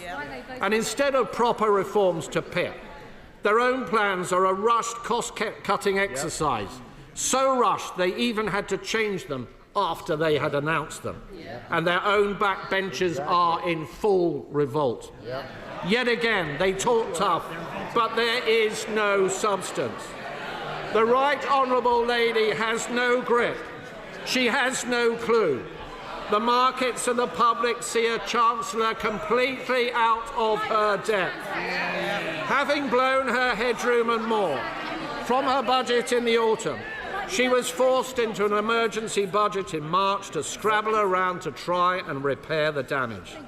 Today she comes before us again with yet another fantastical tale that she knows will have completely fallen apart come the autumn. So we are not left with stronger foundations, as the Right Honourable Lady would have us believe, but rather another dose of that hallmark for which her actions have made her so renowned: uncertainty and failure. And so there she sits, Mr. Speaker, powerless to resist her disillusioned MPs and her panicking Prime Minister. Like a cork on the tide, the drumbeat for U-turns pounding in her ears. Yet her tone today suggests that all is well. The sunlit uplands await. What a hopeless conceit, a masterclass in delusion. Inflation is up, unemployment is up, growth is marked down, business and households are hurting, investors are fleeing in their droves. The bond market vigilantes circle. And here we have the Chancellor who refuses to listen. Not only tinfoil, but tin-eared too. And let me be clear, Mr. Speaker, it is working people and businesses who will pay the price come the autumn, with yet more taxes to pay for her weakness and her failures. Mr. Speaker, we cannot afford this spending review. And for many, the growing conclusion is that we cannot afford this Chancellor. Chancellor of the Exchequer. I will address the Shadow Chancellor's specific points in a moment, but I want to start by acknowledging the progress he has made. After all, Madam Deputy Speaker, it's been quite a week for him. Last Thursday, he gave a speech saying it will take time for his party to win back trust on the economy. And today he showed us how far he and his party have to go to be able to achieve that. Now, I want to give him some credit for last week's analysis. He said that the Conservative Party was seen to have failed. He's right. He said that the last Conservative government put at risk the very stability which Conservatives had always said must be carefully protected. Madam Deputy Speaker, I agree with him. And he said that on his party's... Chancellor, I need to be able to hear, and I'm sure our constituents would also want to hear. Chancellor. He said that the credibility of the UK's economic framework was undermined by spending billions with no proper plan for how it would be paid for. Mr. Speaker, I couldn't have put it better myself. Now, the Shadow Chancellor could have gone a lot further. For example, Madam Deputy Speaker, he couldn't even bring himself to mention Liz Truss by name. Stride by name, baby steps by nature. But at least he's made a start.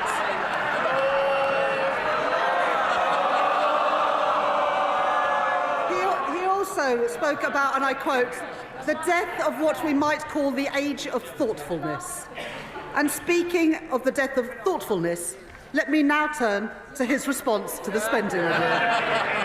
Now, the Shadow Chancellor welcomed our nuclear investment of £30 billion, but he said it's not enough. He welcomed our defence investment of £11 billion, but he said it was not enough. He and his party opposed the decisions that this government has taken to make those announcements possible by voting against the budget in October last year. Madam Deputy Speaker, you can't spend the money if you won't raise the money. Now that's a lesson from Liz Truss that he has already forgotten. He complained about the level of investment that I've announced, ignoring the fact that the reason this investment is so important is because his party oversaw 14 years of cratering investment, stagnating wages and public service collapse. So let me remind him of what I said, Mr. Speaker, Madam Deputy Speaker. The Tories' fiscal rules guaranteed neither stability nor investment, and that is why I changed them, so that we can get stability and we can get investment. All their fiscal rules enabled was them to crash the economy, and the working people of Britain will never forgive them for doing that. So the party opposite set themselves against investment in the renewal of Britain. They set themselves against NHS investment, free school meals, investment in skills, investment in carbon capture and storage, investment in transport in our towns and in our cities, investment in everything that we've set out today. And yet the British people voted for them. And the honourable gentleman says, the right honourable gentleman says that the Home Office budget involves an increase in asylum costs. It doesn't. Asylum costs are coming down under this Labour government because we are deporting more people and getting them out of hotels. He says that we're cutting police spending, we're increasing it by 2.3% in real terms a year. And, Madam Deputy Speaker, we've had no apology. No apology for the damage that they did to our economy or to our public services. In the last 11 months, interest rates have been cut 4 times. GDP was the fastest growing of all G7 economies in the first quarter of this year. Business confidence is rising. 500,000 more people are in work. Record investment has been made in Britain. Real wages have increased more in 10 months than they did in 10 years of the Conservative government. The national living wage has increased, giving 3 million working people a pay rise. And we've done all of this without increasing taxes on working people. Those are the choices that we have made. That is the difference that we are making. And in the spending review today, we set out the spending that we announced in the budget last year and in the spring statement. Not a penny more, not a penny less. I said in the budget and in the spring statement that public services must now live within the means that we have set, and we have achieved that. There will be a budget later this year, and in that budget we will set out in the round all of the fiscal plans. But we have already drawn a line under the Tory mismanagement with tax rises last year, and we will never have to repeat a budget like that again, because we will never have to clean up after the mess that the party opposite made again. Now, the reason that this Labour government has spent its first year fixing the foundations of our economy and stabilising our public finances is because it is what we had to do. The government of which the Shadow Chancellor was a part of left an unenviable legacy, which is why his party is, in his own words, in a difficult place. Now, we've made our choices. Removing barriers to growth, barriers untouched by the party when they were in office for 14 years. Strengthening Britain's security, the biggest real terms increase in defence spending since the end of the Cold War, something that they did not do when they had 14 years in office. Bringing our health service in the 21st century after neglect by the party opposite in their 15 years in office. Investing in Britain's renewal to repair the damage done by the party opposite in their 14 years in office. And, Madam Deputy Speaker, in stark contrast to the Conservatives' 14 years of chaos, waste and decline, we are delivering on the priorities of the British people. Chair of the Select Committee, Dame Meg Hillier. Thank you, Madam Deputy Speaker, and I congratulate my right honourable friend for delivering this spending review, the first zero-based review in a very long time. And I think it's absolutely vital that as the taxpayer, the citizen, are looking very carefully at their spending in the cost of living crisis, that government does that too. And we look forward to having the Chief Secretary of the Treasury in front of the Select Committee in 2 weeks' time to look at this in more detail. I particularly noticed from the figures that she has made a good fist of ensuring that government departments have more than under the Conservatives in very many cases. And I very much welcome her work on delivering on child poverty and tackling that scourge on our society. I do note, however, in the brief glimpse I've had at the figures, that for the Department of Housing, Communities and Local Government, there is a smaller increase than there would have been, and there is this £39 billion over a decade for affordable social housing. Those children living in poverty also have the poverty of situation in many cases. So could she expand on how she's going to see that money with her, the Deputy Prime Minister deliver to provide that social housing that so many of those children in poverty desperately need? Chancellor. I thank my right honourable friend for that question, and I appreciate her welcoming the breakfast clubs, the free school meals, also the capping in school uniform costs to help families living in poverty, and the free school meals, as my honourable friend knows, will lift 100,000 children out of poverty. She mentions the social affordable homes grant. The affordable homes grant is going to have its biggest ever increase, and we've set that budget for 10 years to give certainty to the sector so they understand what is available. And in addition, we have set out some social rent changes to give certainty to the sector to invest for the future. Liberal Democrat spokesperson Daisy Cooper. Thank you, Madam Deputy Speaker.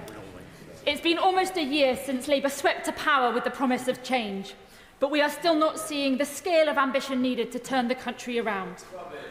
We welcome the announcement of investment in the NHS, but on its own, it won't work unless the government invests in social care too. We welcome the investment in infrastructure, but on its own, it won't work unless the government invests in skilling up the workforce we need to build it. And cutting billions from departmental budgets in real terms seems unnecessary when the government could instead go for growth and get a much deeper trading relationship with Europe, a move which could raise an extra £25 billion per year for the public purse. For as long as the government fails to truly tackle the red tape and trading barriers blocking British businesses, the government's grip on economic growth is more akin to a handbrake than an accelerator. Madam Deputy Speaker, the last Conservative government left our NHS on its knees. On their watch, waiting lists were soaring, hospitals were crumbling, and our high street healthcare was hollowed out. Can the Chancellor confirm that this funding will deliver the extra 8,000 GPs that are needed to guarantee everyone an appointment within 7 days or 24 hours if urgent? Can the Chancellor confirm that this funding will bring dentists back into the NHS and put an end to dental deserts? Can the Chancellor promise that this funding will mean that every cancer patient starts treatment within 62 days? And will she promise that the government will meet the Prime Minister's own pledge that 92% of routine operations will take place within 18 weeks? Will the Chancellor and the Health Secretary, sitting side by side, set up a crumbling hospitals task force to look at creative funding ideas, to bring construction dates forward and put an end to the vicious cycle that we saw under the previous government, and false economies of delayed rebuilds leading to rising repair costs? And then, of course, Madam Deputy Speaker, there is the elephant in the NHS waiting room: the crisis in our social care services. The Chancellor knows. The Health and Social Care Secretary knows. This whole Parliament knows that today's investment in the NHS will be like pouring water into a leaky bucket if hospitals cannot discharge patients who are well enough to leave because there aren't the care workers to help them recover at home. Absolutely right. This fair pay agreement that the Chancellor talks about, of course, is welcome, but it is barely a baby step, and it is nowhere near enough to bring back social care from the brink. At a bare minimum, we need a higher minimum wage for our care workers to stop the sector hemorrhaging care workers to other sectors. So when will the Chancellor finally recognise that we will never fix the NHS if we don't fix social care too? And will the government finally act with urgency and commit to concluding the social care review by the end of this year, not in 3 years' time? On housing, we warmly welcome the government's investment in social homes. Will the government now commit to the Liberal Democrats' target of building 150,000 social homes every single year? Madam Deputy Speaker, other public services are crying out for investment too. Our communities need proper neighbourhood policing to feel safe. Our farmers need fair support payments to keep food on our tables. And people of all ages deserve access to training and skills to build their future and to help power our economy forward. That's why it's so disappointing that the Chancellor has today made things so difficult for some of our public services, cutting unprotected budgets by billions. Yes, we know she was faced with the fallout from the most reckless and the most out-of-touch Conservative government in recent memory. But being responsible is not just about taking tough decisions. It's about having the moral courage to make the right ones. Yet this government seems determined not to adopt the one policy that could put rocket boosters on our economy and raise billions for our public services. A proper trade deal with Europe. A new bespoke customs union with the EU could boost our GDP by more than 2.2%, securing additional revenue to the tune of £25 billion a year, a huge boost to businesses and to our struggling public services too. If the Chancellor can U-turn on the winter fuel payment, thanks to a skinny EU trade pact worth just 0.2% in extra GDP, just imagine how many more U-turns she could perform with a proper trade deal worth 10 times as much. Madam Deputy Speaker, we Liberal Democrats strongly support the allocation of 2.5% of GDP on defence, but we want to see ministers go further and faster to bolster our national security in today's uncertain world. Will the Chancellor agree to cross-party talks in which we can work together to set a pathway to 3% of GDP well ahead of 2034? Will the government use some of today's investment to reverse the Conservatives' irresponsible 10,000 troop cut? And will the Chancellor make sure that investing in our national security becomes a lever for economic growth, putting a much greater emphasis on British steel producers and SMEs as we scale up our defences? And will the Chancellor ensure that British start-ups can use defence innovation for the public good? Before I conclude, Madam Deputy Speaker, I must thank the Chancellor for finally completing the world's slowest U-turn on the unfair winter fuel payments cut. Now that the Chancellor has U-turned, will she do the right thing and backdate the payment for all those who lost out on support this past winter, but who would now be eligible under the new rules? And now the Chancellor has U-turned once, will she make it a hat-trick and also change course on PIP and carers' allowance cuts as well? Perhaps the Chancellor might even look again at the growth-crushing jobs tax and other changes affecting our high streets, small businesses and family businesses, and instead look at the fairer ways of raising revenue that we Liberal Democrats have set out time and time again, raising the same amount of revenue from the big banks, the social media giants and the online gambling companies to start paying their fair share of tax. Madam Deputy Speaker, after years of chaos and incompetence under the last Conservative government, this was a unique opportunity to draw a line under the social care crisis, squeezed budgets and sluggish economic growth.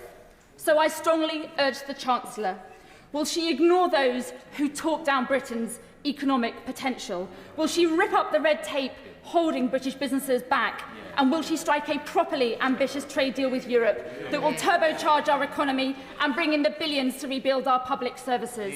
The government says its #1 mission is growth. This would be the way to deliver it. Chancellor.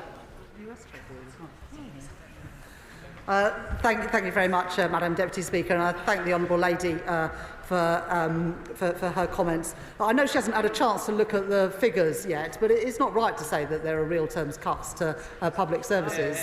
Public service spending is increasing by 2.3% a year on average over the course of the spending review.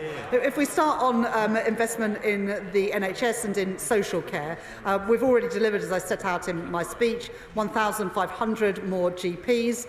We've put £26 billion already in the first phase of the spending review into the NHS. I just note that compares to the £8 billion of money you said you were going to, the Liberal Democrats said they were going to put into the NHS in their manifesto. We've already put £26 billion in, and we've put more money in today in every year of this Parliament. The new hospital programme is being rolled out, and the Health Secretary met, I think, just last week with members of Parliament who are having hospital improvements in their local communities, including with many Liberal Democrat MPs. So she should be aware that we are making improvements to the fabric of our hospitals, as well as investing in technology and scanners, etc., to improve productivity in our health service. With regards to social care, we are, as the Honourable Lady knows, we are introducing the Fair Pay Agreement in social care. That's something that the Health Secretary and my right honourable friend, the Deputy Prime Minister, are very much committed to. We've increased, as she'll know when she looks at the documents, local government spending power so we can put more money into social care. And in addition, Louise Casey is doing her review into the future of social care. On investment in infrastructure, yes, we are going big on infrastructure. £100 billion more announced in the budget last year, another £13 billion in the spring statement, and we're backing that up with skills, as I set out in my speech and as detailed in the spending review documents. Biggest ever investment in young people's skills so that they can access the new jobs that are being created in defence, in house building, in other infrastructure too.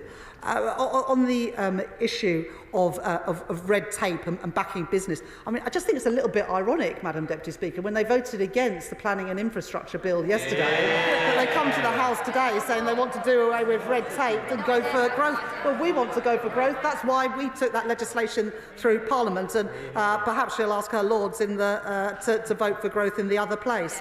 On trade deals, we've done a trade deal with the US, with India and with the EU. I think that the Liberal Democrats opposed the trade deal with the US, but now apparently they think that trade deals are the way to go. Well, so do we. That's why my right honourable friend, the Business and Trade Secretary, has got 3 of them that are helping our automotive sector, our steel sector and our farming communities. On defence, yes, we will use defence spending to support growth. The Defence Secretary and I have been very clear about that, and as I set out in the speech, making Britain a defence industrial superpower. But I would just sort of say, gently to the Liberal Democrats and the Honourable Lady, if you want to support investment in public services, you've got to increase the tax rises to get there.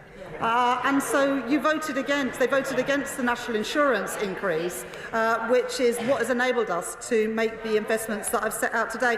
Now, the Honourable Lady says she wants a wealth tax. Well, we changed inheritance tax.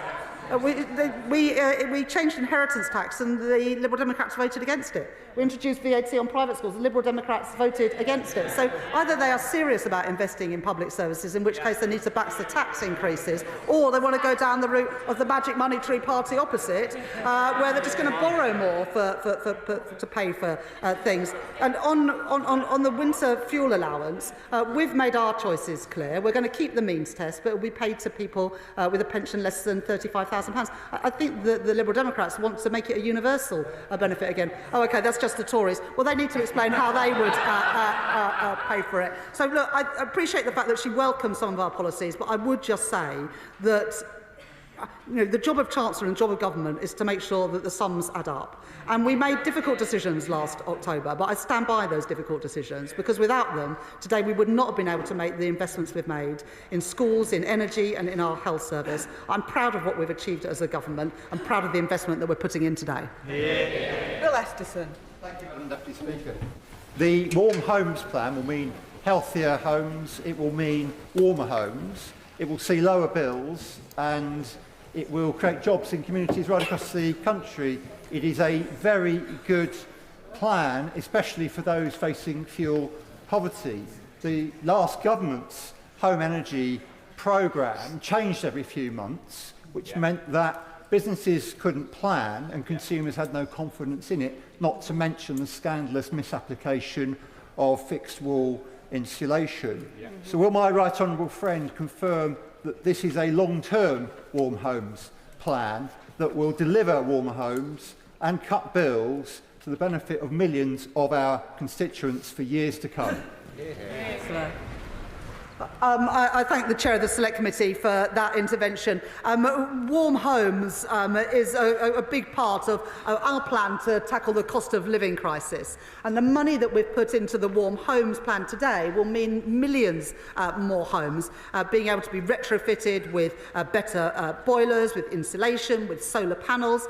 And that on average takes £600 a year of people's bills, not just for 1 year, but for every year to come. And my honourable friend is absolutely right that what we've done today is set out a 5-year package of capital investment, because it is crucial that the industry is able to plan for the future, and young people are therefore willing to train up, and businesses are willing to invest in apprenticeships. And so that's why on all of our capital spending, including the Warm Homes plan, we've set out a 5-year plan.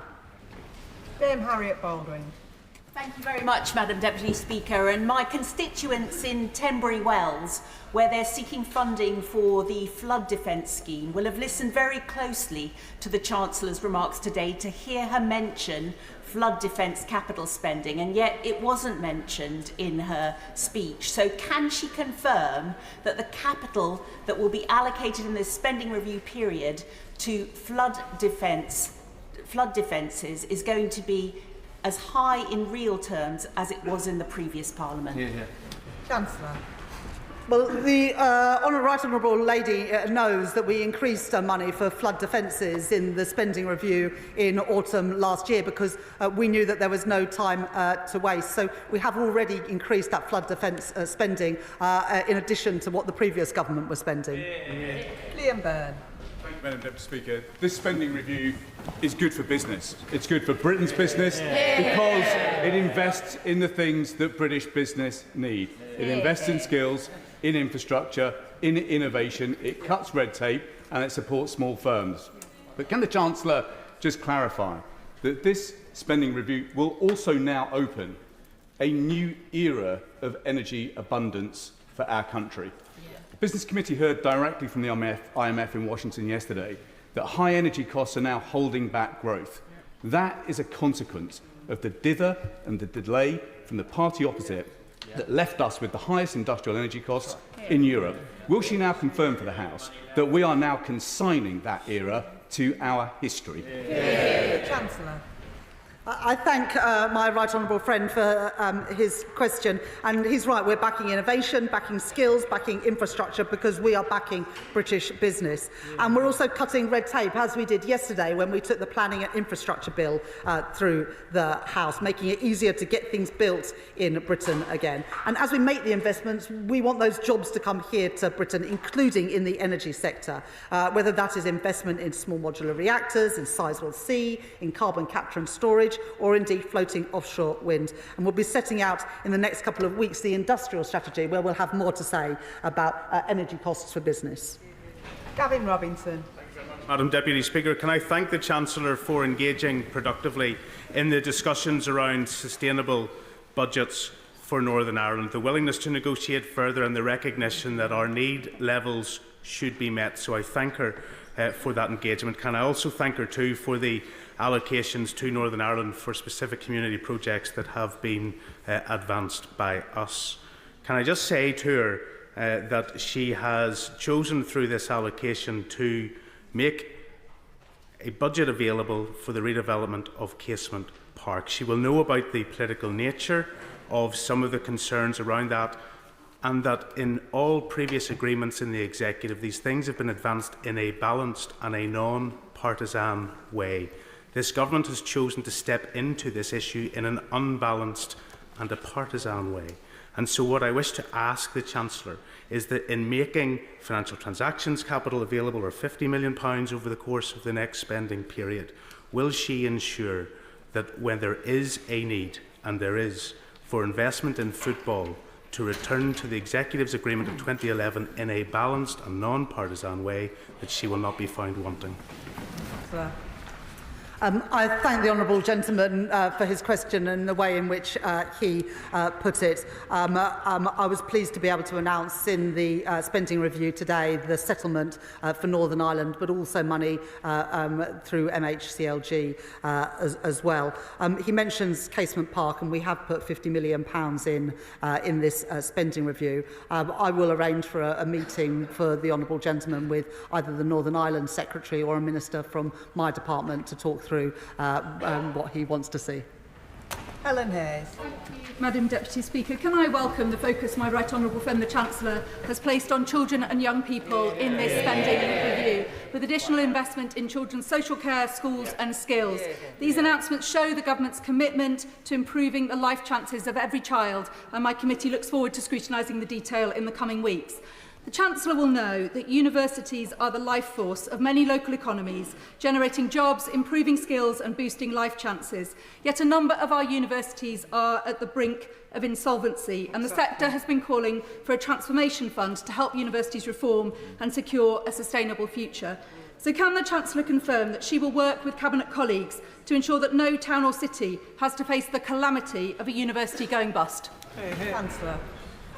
I thank the Chair of the Select Committee, my honourable friend, for that question, and appreciate her welcoming the investment in children's social care, in skills and in schools, an issue that she knows and cares passionately about. In the spending review, we were able to set out £86 billion in total of investment in R&D, much of that spent through our universities and our research institutes. But I'm certain that the Education Secretary or the relevant Minister would meet with her to talk about the wider allocation from this spending review. John Glenn.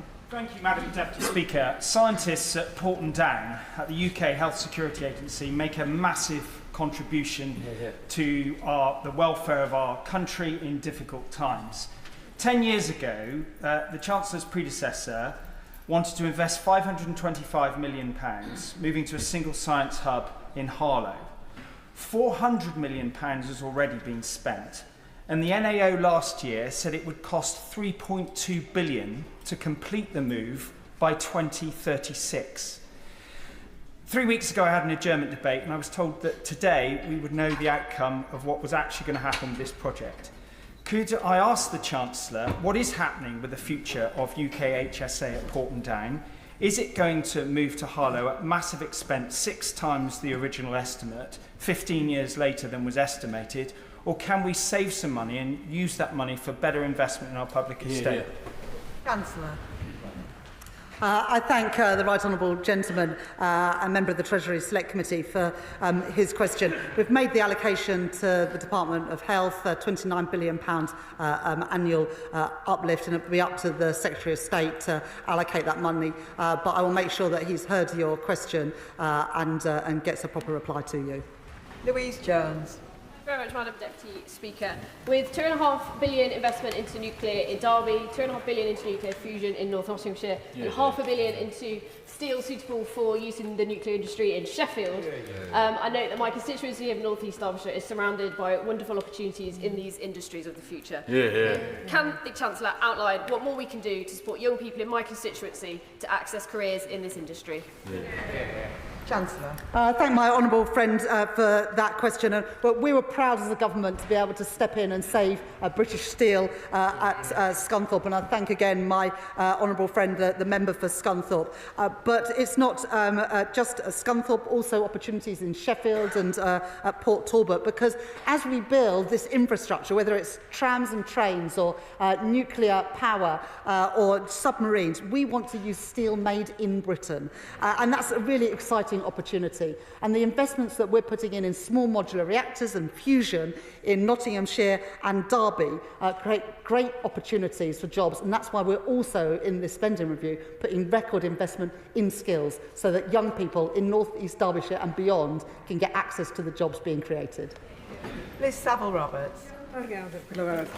The announcement of just £44.5 million a year for the next 10 years for Welsh Rail is Labour's flimsy fig leaf of an excuse for the multi-billion and multi-decade scandal that is HS2.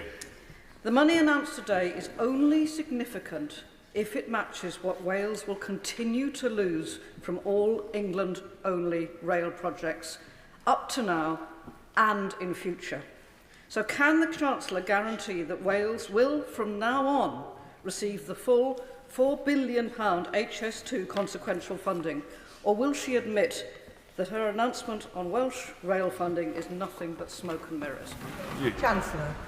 I do think saying that £445 million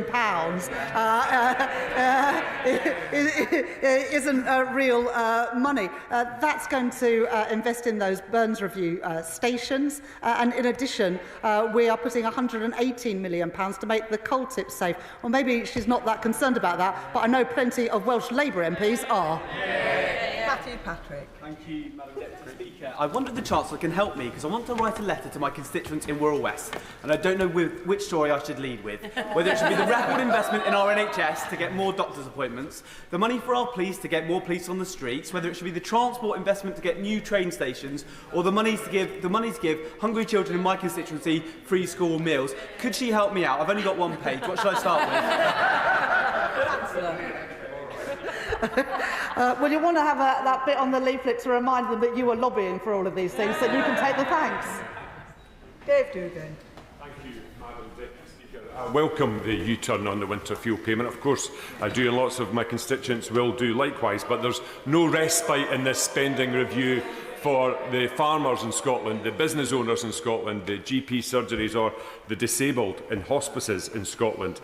And there's a real terms cut, despite what she says, to the Home Office, Foreign Office and local government in this spending review. Now, the Chancellor's an open book, Madam Deputy Speaker. She plays roulette with the economy, but I wouldn't encourage her to play poker anytime soon, because she mentioned reform and the Honourable Member for Clacton more times in her speech than she mentioned Scotland. What a disgrace. So what funding? She mentioned she's finally got round to Acorn. What funding is she going to allocate for Acorn? Because she mentioned it without a figure attached. Now, we know that if it's Merseyside or Teesside, there's £22 billion for them. How much for Acorn? Chancellor. Well, I did mention the SNP. I questioned why the SNP don't support defence investment in Scotland. I can mention the SNP again if you'd like to. Why have the SNP let down the people of Scotland with rising hospital waiting lists? Why have the SNP let down people in Scotland with more drugs death? Why have the people of the SNP let down people time and time again? We are putting money into Acorn, we are putting money into a defence investment, and we are giving a record settlement to the SNP government, but hopefully they won't be there for much longer. Florence Session-Early. Thank you, Madam Deputy Speaker. And can I thank my right honourable friend, the Chancellor, for prioritising affordable housing today. This extra investment is going to go a long way to the overdue, spiralling, broken housing system, which has pushed so many people into poverty. Last year, we saw a record 126,000 households facing homelessness, and an increase of over 17,000 in 1 year alone. We see so many families placed in what we call temporary accommodation, which isn't temporary, because 5 years plus more is far from temporary. Children travelling hours to get to schools, families not having a space to grow up, and we've lost a decade of building social homes that we need. So I join with the likes of Shelter, the National Housing Federation, in welcoming investment in affordable housing and the certainty of a 10-year rent settlement. But these measures need more, and we need to build the truly social homes. So can the Chancellor confirm what proportion of social rent will form the backbone of this affordable homes programme to get those families into a safe and secure, stable home? Chancellor. Well, I thank my honourable friend for her campaigning on these issues of housing and homelessness, which is a big challenge in many of our constituencies, including hers in Vauxhall.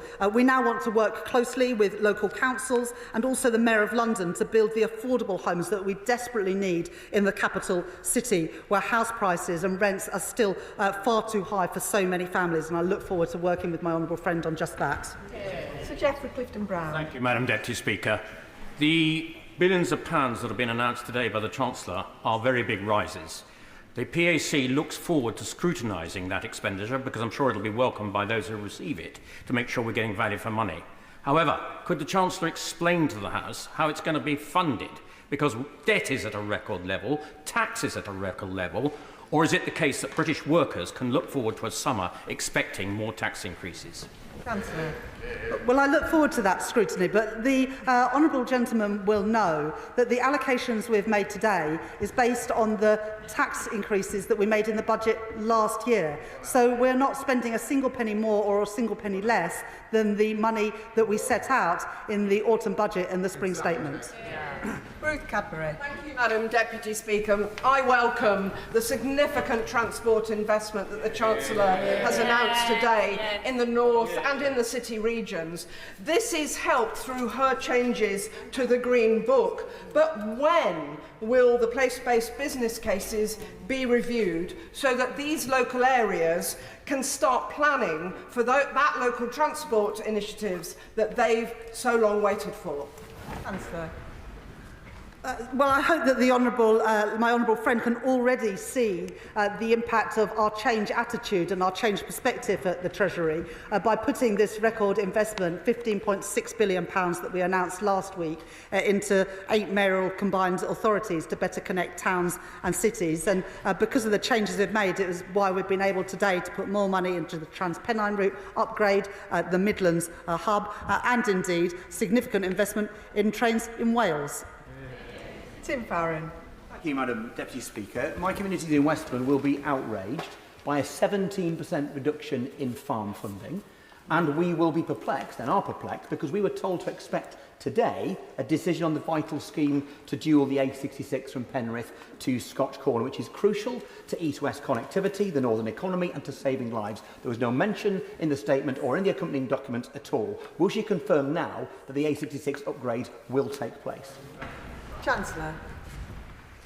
I thank the right honourable gentleman for that question. The allocation has now been made to the Department for Transport. We haven't set out every project that's going to fund today, and I'm sure that the Transport Secretary will come to this House or the relevant Select Committee in due course. Graham Downey. Thank you very much, Madam Deputy Speaker. Can I thank the Chancellor of the Exchequer, in particular putting her faith in young people for the future with investments in AI, nuclear and defence, opportunities which young people in Scotland deserve, alongside £1.2 billion for training and apprenticeships.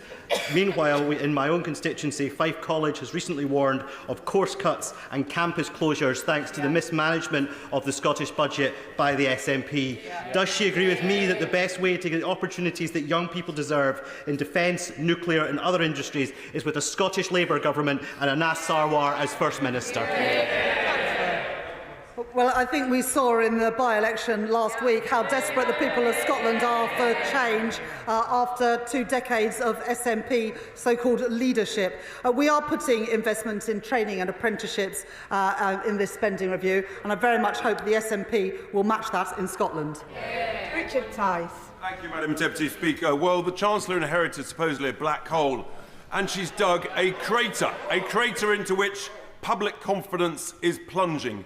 Business confidence is plunging. And the truth is, jobs, 250,000 jobs are disappearing since the blunder budget. And despite all the noise we hear from the benches opposite, the reality is that government spending is completely out of control. Inflation is up. unemployment is up, government borrowing is up, and the cost of government borrowing is up. And the only thing that's going down are jobs and GDP. But I have some good news for the Chancellor.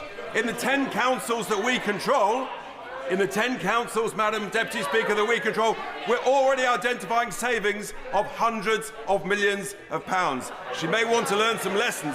That, Madam Deputy Speaker, is why reform is leading in the polls. Chancellor. Well, I noted recently on a podcast that the honourable member said that he wanted to cut government spending by £300 billion. Well, that would mean getting rid of the whole of the NHS and the whole of the defence budget. We have increased spending by £300 billion to invest in our schools, our hospitals, our transport and our defence. I know that the party on those benches is soft on defence, soft on workers' rights and want to privatise our NHS. I don't think that is the priorities of the British people. Thank you, Madam Deputy Speaker. I may say reforms economic policies appear to have been cooked up after a heavy night at most bars in The Simpsons. 18 years of the SNP. They have failed to invest in Glasgow's transport infrastructure. We have no airport rail link, no Parkhead station. We don't even have lifts at Bridgeton Station. And I contrast this, Madam Deputy Speaker, with the Right Honourable Friend, the Chancellor of the Exchequer's firm commitment to transport. Does my right honourable friend agree with me that £50 billion extra for the Scottish Government to sort out the SNP's NHS waiting lists, record investment in the defence industry in the Clyde to defend our nation, which the SNP object to, investment in clean energy critical for jobs in Glasgow, and continued support for the Glasgow and Clyde Valley City deal demonstrates that Scotland runs through the heart of this Labour government, and it's time we turfed out the SNP after 18 years of failure. In the spending review today, we've set out investment in defence to support jobs in Scotland, investment in Acorn to support jobs in Scotland, investment in nuclear, which will benefit the people of Scotland with lower bills, and a record settlement for the Scottish Government. It's up to them now to use that money wisely. I wouldn't hold out much hope under the SNP. Thank you very much, Madam Deputy Speaker. Now, I know the Chancellor considers herself to be a world-leading economist, so can she tell me how it is that everyone in the country knew that by hiking taxes on employers' national insurance contribution, making it more expensive to employ people, would destroy jobs, destroy businesses and destroy the economy, but the only people who didn't know that was her and her socialist boss? Chancellor of the Exchequer. I'm sorry to disappoint the Right Honourable Lady, but there are 500,000 more jobs in Britain since the last general election, and business confidence is going up. Stephen Sander. Thank you, Madam Deputy Speaker. My constituency of Loughborough, Shepshed and the Villages is in the East Midlands, a region that has been overlooked for too long. That ends today. Firstly, we're changing to the Green Book, which we all welcome, more money outside of London. I hope my colleagues don't mind too much. And secondly, over £100 billion of investment. So can the Chancellor please set out how today's investment will get bills down and wages rising in my constituency of Loughborough, Shepshed and the Villages? Chancellor. I thank my honourable friend for welcoming the changes to the Green Book, which will better enable the government to invest and will stop the situation where the Treasury used to wield the Green Book against local communities and the investments that they wanted to make. And this was a good spending review for the East Midlands, as my honourable friend mentioned, with investment in nuclear fusion and also in small modular reactors. And many businesses in those supply chains right across the East Midlands will benefit from that significant investment and the jobs it brings too. Bobby Dean. Thank you, Madam Deputy Speaker. Last year during the mayoral election, Sadiq Khan claimed that a Labour mayor working for the Labour government would be a game changer for the city. But just now he's released a statement criticising the spending review for underfunding the Met Police, failing to invest in our transport infrastructure and potentially making the housing crisis in our capital worse. Was Sadiq Khan wrong to put his trust in this Labour government? Yes. Well, for London today, we have increased the spending power of the police by 2.3% in real terms every year, a record investment in the Affordable Homes Programme to include building new homes in London, free school meals, lifting around 10,000 children in London out of poverty, and much more. We've also backing a third runway at Heathrow and investing in tunnelling to take HS2 to Euston. So this is a good budget for London, but most importantly, it is a good spending review for the whole of the United Kingdom. Alex Baker. Thank you, Madam Deputy Speaker. Can I congratulate the Chancellor on the spending review and welcome both her commitment to defence spending and to us being a defence industrial superpower, which is so vital for my community of Aldershot and Farnborough. This week, my honourable friend for York Outer and I published our report on rewiring British defence finance to support her work to fire up our defence industrial base. As part of this, will the Chancellor support my campaign for a UK-led multilateral defence, security and resilience bank to finance our national resilience, support our allies and keep our country safe?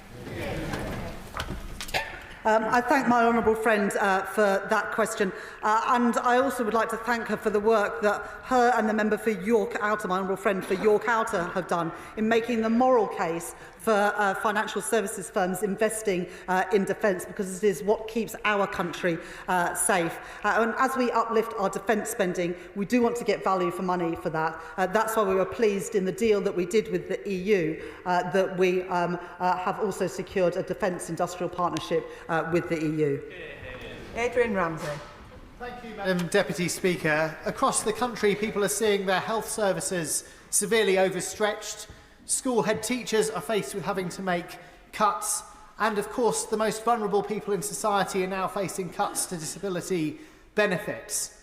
The BBC has produced analysis on the Chancellor's statement today, saying that her figures will show a sharp decline in budgets for public services after 2026. So isn't the statement that we've seen today a matter of smoke and mirrors? And will she instead consider the growing call for a wealth tax on the ultra-wealthy so she can raise the tens of billions extra needed to support our public services and restore the much-needed pride and hope in Britain? Not supporting it. It's difficult to know whether the honourable gentleman supports the spending review and the additional money that we put into public services today, or he's against it. The settlement for the NHS is 3% real terms growth a year. For the police, it's 2.3% a year. It's an increase in per pupil funding, as well as real terms increasing for the schools budget. So I'm not exactly sure what his complaint is. Nick Smith. Madam Deputy Speaker, there was a terrible, dangerous coal slip in my constituency last autumn. So the coal tips safety funding that's to be announced today is hugely welcomed. Yeah. It's great to see our Labour government standing up for Wales. Yeah. Looking forward, can the Chancellor please review the miners' staff superannuation scheme? Hard-working families deserve fairness in their retirement. I'm sure she'll give them a fair hearing. Yeah. I thank my honourable gentleman, my honourable friend for that question. I'm really pleased we were able to make this multi-year commitment around coal tips safety. We put in money as a government last year in the spending review, but that was just for 1 year. And what we've been able to do is give certainty that money will be available to do that vital work that is necessary. I thank him for welcoming it. It's a shame that Plaid Cymru did not welcome it. On the issue of miners' pension, my honourable friend has been a staunch supporter of reforms to the miners' pension scheme. We made reforms in the budget last year, but I'll make sure that the relevant minister meets with my honourable friend to discuss what more we can do to ensure a fair pension for miners in retirement. Sarah Olney. Thank you very much, Madam Deputy Speaker. London MPs were hoping to hear more about infrastructure investment in the capital in this spending review today. We are looking for spending on the Bakerloo line extension, the Croydon bottleneck. I even dare to dream that Hammersmith Bridge might one day be fixed. But all we've heard from the Chancellor is her reiterated support for Heathrow expansion. Now, the Chancellor will know that Heathrow expansion is opposed by every political party in the capital, including the Mayor of London. It is not welcome. The negligible economic benefits of expanding Heathrow are not supported, do not support the massive environmental and noise impacts that it will have on many people across the capital, particularly my constituents in Richmond Park. So can I ask her to look again at her support for Heathrow and consider the greater merits of many other infrastructure projects across London? Thank you. She started that question wanting to be a builder, and she ended that question by being a blocker. I guess that's not surprising, because the Liberal Democrats voted against the planning and infrastructure bill that came through Parliament yesterday, while we on this side of the House supported it because we want to get Britain building to create prosperity and wealth in all of our communities. We've provided in the spending review today an integrated settlement for the Mayor of London, and also a multi-year settlement for Transport for London. In addition to that, we have supported expansion at City, and we've got a in principle commitment to expansion with a second runway at Gatwick. This government is backing London, but most importantly, we're a government for the whole country, which is why we've announced significant investments right across the UK today, which are much needed. Claire Hannah. The SDLP's priority continues to be funding Northern Ireland on the basis of need, and I urge focused action so we can have sustainable public services and hopefully stable politics to start to deliver in health and education and the squeeze in housing and childcare. I also warmly welcome the funding allocation for Casement Park, which represents much more than just a stadium. It is a home for Ulster GAA to match the wonderful homes we have for soccer and rugby in Northern Ireland, and it's a flagship venue for West Belfast and an economic opportunity for the whole city. Would the Chancellor agree with me that while there's a way to go to get the funding for the stadium that the GAA's hundreds of thousands of supporters and volunteers deserve, that the onus is now on the Stormont Executive, on Sinn Féin, on the DUP, on the Alliance Party to get moving, to end a decade of dither and delay, and to finally get Casement Park built? Well, this government has provided £50 million in the spending review today, but we've also done much more, I hope, for Northern Ireland, with a record settlement, a record since devolution, and also significant investment in our defence sector, where Northern Ireland has a proud history of producing for the UK's defence needs. Martin Vickers. Thank you, Madam Deputy Speaker. Of course, I welcome the continuing support for Scunthorpe Steelworks. I would just gently remind the Chancellor that that came 7 months after I first raised the issue here in the House, and we then had the panic of the Saturday sitting in April. But moving on from that, she mentioned the support for the Viking CCS project, which again is something I've been lobbying for a long time. Could she give a little more detail in terms of the time frame for that? I thank the honourable gentleman for welcoming what we did with British Steel at Scunthorpe. I know that he's been a strong voice advocating for British Steel in Scunthorpe, unlike some of our late arrivals in another party. On Viking and carbon capture and storage, really pleased alongside the Acorn investment in Aberdeenshire to be able to announce that today. The Energy Secretary will set out in due course the timing and the money available, but after what we did with Merseyside and Teesside at the end of last year, investing in carbon capture and storage, we're now in a position to put investment into that second tranche, Aberdeen and also in the Humber. Yeah. Yasmin Qureshi. Thank you, Madam Deputy Speaker. I want to thank the Chancellor for all the spending commitments that she's made, whether it's education, whether it's health or transport. But I want to particularly refer to the £39 billion that she's committing to housing. In my constituency of Bolton South and Walkden, thousands of families are still waiting for a social home, with Bolton housing waiting list about 20,000. Can I ask the Chancellor what some of the money or funding is directed towards building more social housing in areas like mine so that we can meet the need of our constituents. My honourable friend speaks powerfully about the desperate need for more social and affordable homes in all of our communities, including in Bolton. And this multi-year commitment with £39 billion of investment will help to build the social and affordable homes that our country desperately needs. And the Department for the MHCLG will now work with local authorities to bring forward those plans and get Britain building those homes that we need.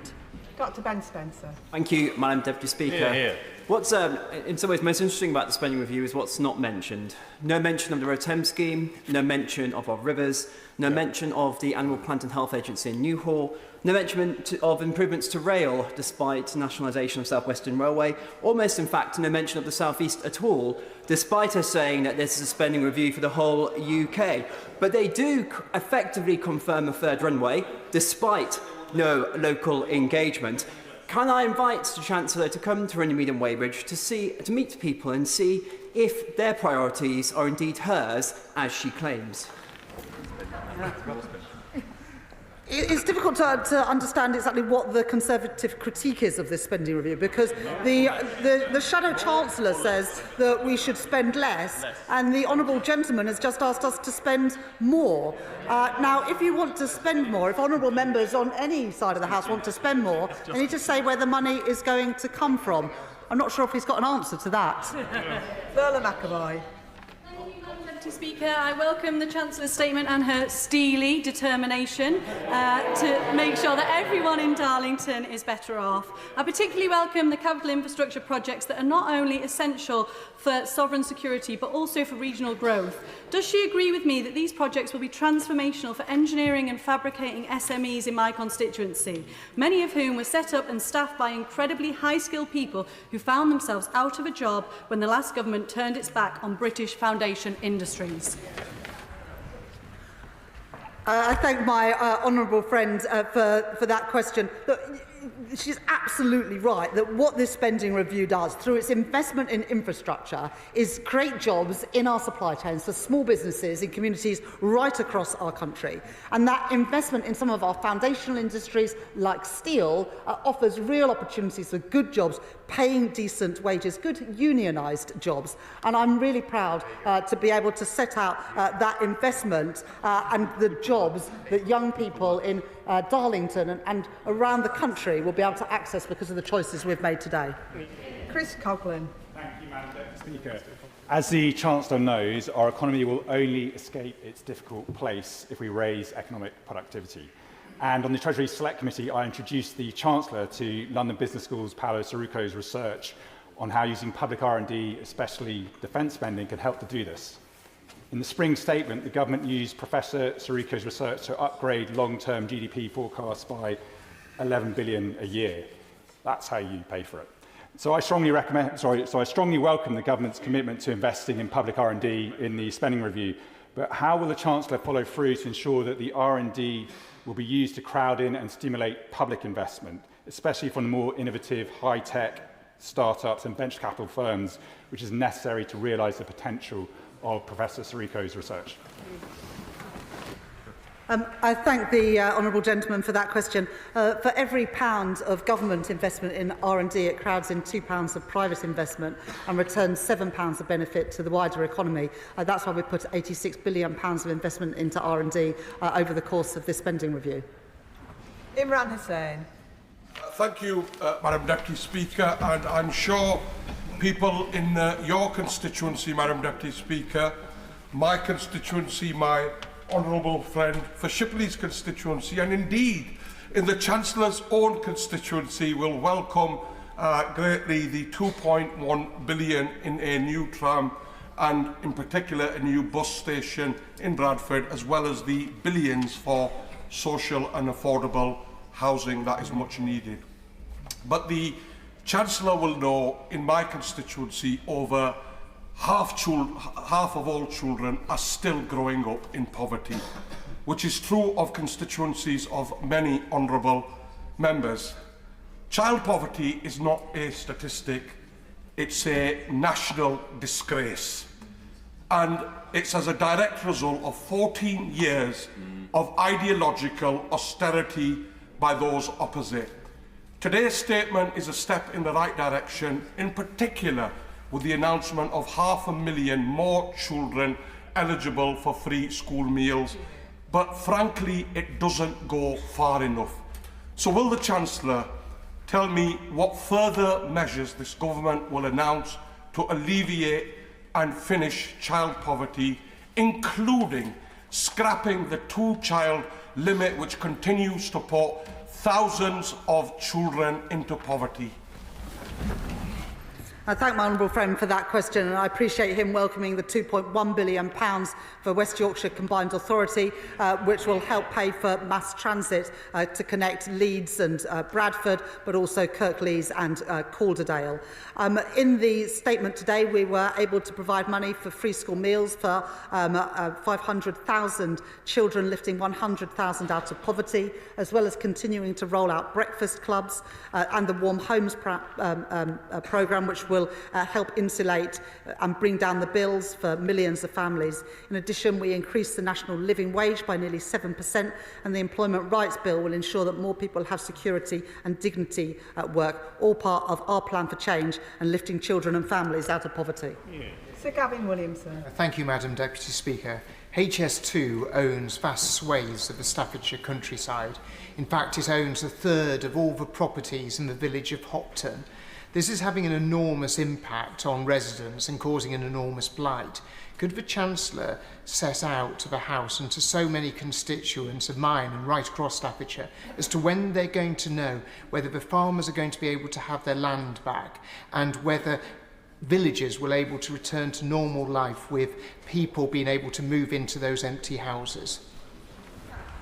Well, I'm sure that the right honourable gentleman has apologised to his constituents for the total mess that the party opposite made of HS2. Now, we're fixing their mess, getting a grip of the costs of that project. But frankly, for the honourable gentleman to raise HS2 after the mess they made of it, it is astounding. Melanie Ward. Thank you, Madam Deputy Speaker. Almost 20 years of the SNP in government in Scotland, and we have 43,000 Fifers on an NHS waiting list, and a growing gap in educational achievement between kids from the richest and poorest areas. Less than 1 year of a Labour UK government, and we are delivering record funding for Scotland, falling energy bills, a pay rise for 8,000 Fifers, new defence jobs in Fife, and an announcement that will be warmly welcomed by my constituents today: new investment in the renewal of Kirkcaldy Town Centre and the potential of our amazing seafront. Does the Chancellor agree that this is the difference a Labour government makes? I thank my honourable friend for that question. And the work that we are doing as a Labour government will reduce inequality. We're giving a pay rise to millions of workers, defence jobs paying a decent wage, GB Energy headquartered in Scotland. And today I've been able to announce additional investment in the seafront in her constituency for the economic benefits that will bring. Robin Swan. Thank you very much, Madam Deputy Speaker. An NHS fit for the future. So can I congratulate the Chancellor and the Health Secretary in that investment in the health service in England. But in that real term spend and the money allocated to Northern Ireland, would the Chancellor encourage the Northern Ireland Executive at a minimum to see that same investment in the health service in Northern Ireland? Because Northern Ireland Executive has been working with single-year budgets since 2016. And would the Chancellor agree with this SR, it allows them to set a multi-year recurrent budget that allows the transformation of health services and other public services in Northern Ireland?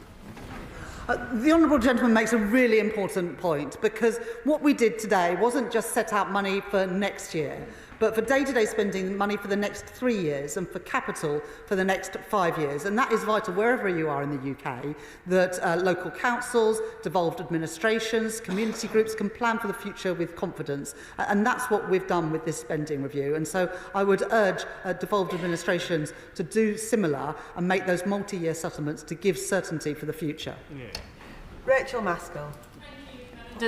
Deputy Speaker, despite being the lowest funded unitary authority in the country, we are doing everything possible to drive down inequality in the city, but it stays at 13 years differential. So today's announcement, investment in health, investment in social housing, investment in education will make a real difference for my constituents. However, I do worry about the inequality for disabled people in our country. So will the Chancellor give assurances? I've looked through the statement. Will she give assurances that if disabled people are unable to work, that they won't be left behind either, and that we will ensure we've got the social security that they need so that they also can gain from today's statement? I thank my honourable friend for that question, and part of the investment in the north of England includes Transpennine Route upgrade, which her and I think would both very much welcome. The investments in health and education are important, but of course so too is supporting disabled people. And that's why in the spending review there is £1 billion set aside to help get people back to work, because there are many people who are disabled who are desperate to work if the right support is available. But of course the social security system, the welfare state, must always be there for people who cannot work, and under this Labour government it will be. Yeah. Adam Dance. Thank you, Madam Deputy Speaker. I heard very little about Somerset. Somerset is facing huge pressure around GP practices, affordable homes, SEND provision, reliable bus services and access to affordable energy. Can the Chancellor promise my constituents that Yeovil will not be overlooked? And does she believe that the decisions announced today leave Somerset Council and the government departments with enough to properly invest in communities in Yeovil? Let me put that right. The people of Somerset will benefit from a 3% uplift in NHS spending. The people of Somerset will benefit from free school meals if they are their children, if they are on universal credit. The people of Somerset will benefit from stronger defences and stronger borders through the investment that we are putting. This is a spending review for the whole country, including people in Yeovil in Somerset. Gill. Thank you, Madam Deputy Speaker. And the Chancellor visited Birmingham last week, and she knows that the West Midlands region has the talent and the ideas to thrive. A fair settlement in today's spending review isn't just sport, it's a smart investment in Britain's future. Over 26,000 people are on the housing register in Birmingham. So can I thank the Chancellor for doubling investment in the Affordable Homes Programme and the Midlands Rail Hub announcement that I've been campaigning for? And does she agree with me that this will be transformational to deliver a decade of renewal and growth that works for everyone? I thank my honourable friend for that question. And we will build more housing. That's what the investment in the Affordable Homes Grant will achieve. But also it goes alongside transport investment, significant transport investment in the West Midlands and in Birmingham. And I was very pleased that my honourable friend was able to join me in Birmingham last week, where we were able to celebrate investment to extend the metro out to East Birmingham and then to Solihull. Lincoln Job. Thank you, Madam Deputy Speaker. I fear that the Chancellor might... I'd like to thank the Chancellor for her statement, and I fear she may have misunderstood what my friend from Runnymede and Weybridge was asking in reference to the River Thames scheme, because he asked whether the River Thames scheme is included in the 4.2 of Teedale over 3, reference to paragraph 5121 in the statement. And the Chancellor, in reply, said he wants to put expenditure up and won't say where it's coming from. I think both he and I are asking, is the River Thames scheme funded from within the EA's half of it, because Surrey County Council pay the other half, in the 4.2 Teedale that she's announced today? She won't know the answer to that.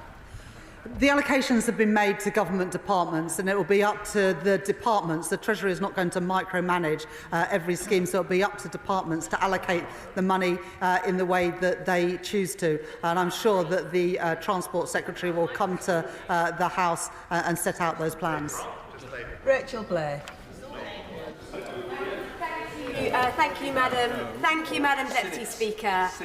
This spending review reports that there will be a report from the Office for Value for Money about temporary accommodation and the terrible waste of money that is going into the poorly procured temporary accommodation.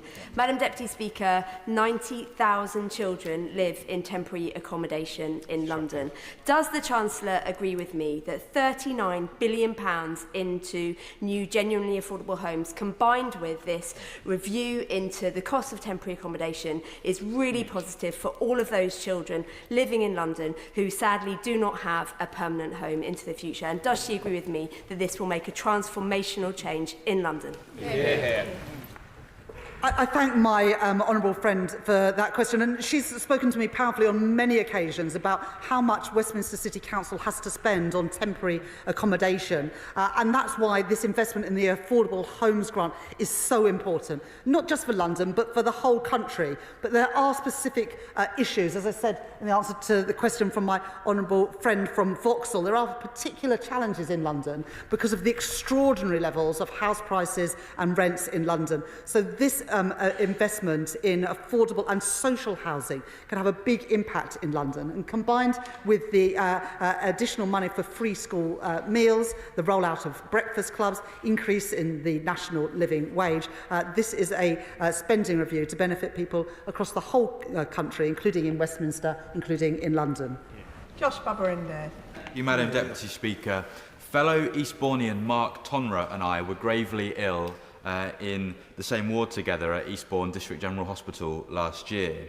And because of the outdated and outgrown hospital buildings at the DGH, Mark harrowingly watched another patient opposite him die from his bay, and other patients watched Mark deteriorate with only a flimsy curtain to protect his dignity before he himself died. The delay to our new hospital will mean that many more Eastbournians will face this indignity until it's fully rebuilt come 2041. And so, short of heeding my town's calls to unlock that investment sooner, will the Chancellor at least confirm to local families like Mark's and my NHS Trust that her NHS capital expenditure will specifically be able to fund the 98% unmet cost of our maintenance backlog in Eastbourne to help more patients get the care and dignity that they deserve? I thank the honourable gentleman for speaking powerfully about his experience and the experience of his constituents. And after 14 years and broken promises from the party opposite, our hospitals are not in good enough condition. And that's why we've set out the new hospital buildings programme. But it's also why, in the spending review, we've put aside money for improvements to hospital conditions in the meantime. And I will make sure that the relevant health minister meets with the honourable member to talk through what that means for people in Eastbourne. Chris Webb. Thank you, Madam Deputy Speaker.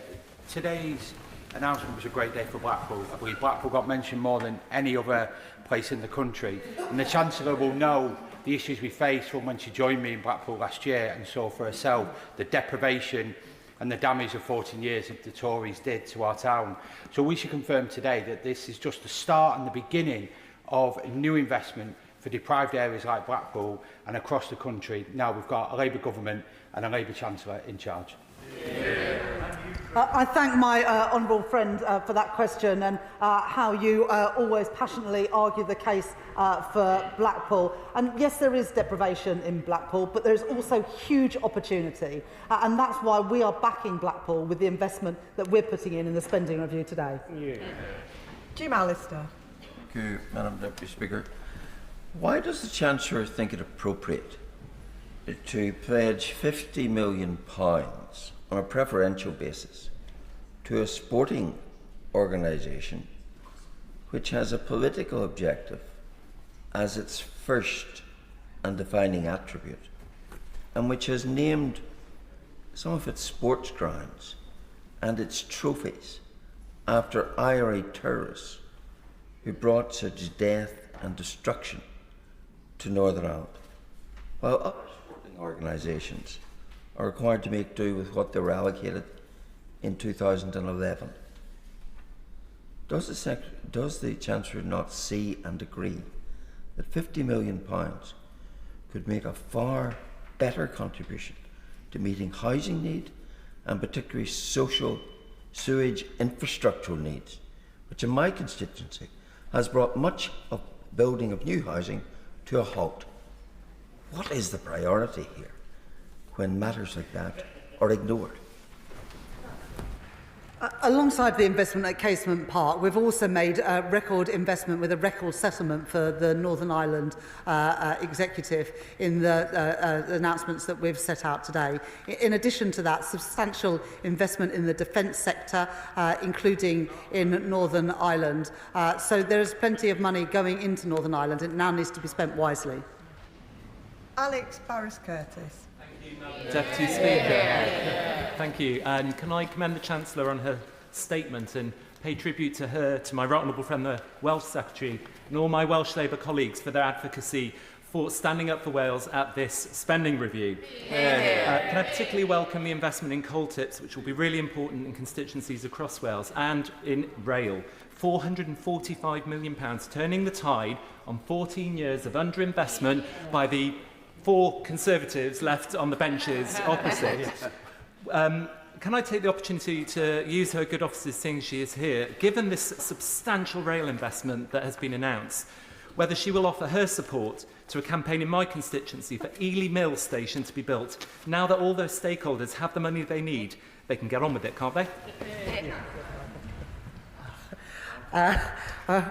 We did announce 2 new railway stations in Wales today with the £445 million. And in the 10-year infrastructure strategy that we'll be publishing next week, we'll be setting out more details of investments right across the UK.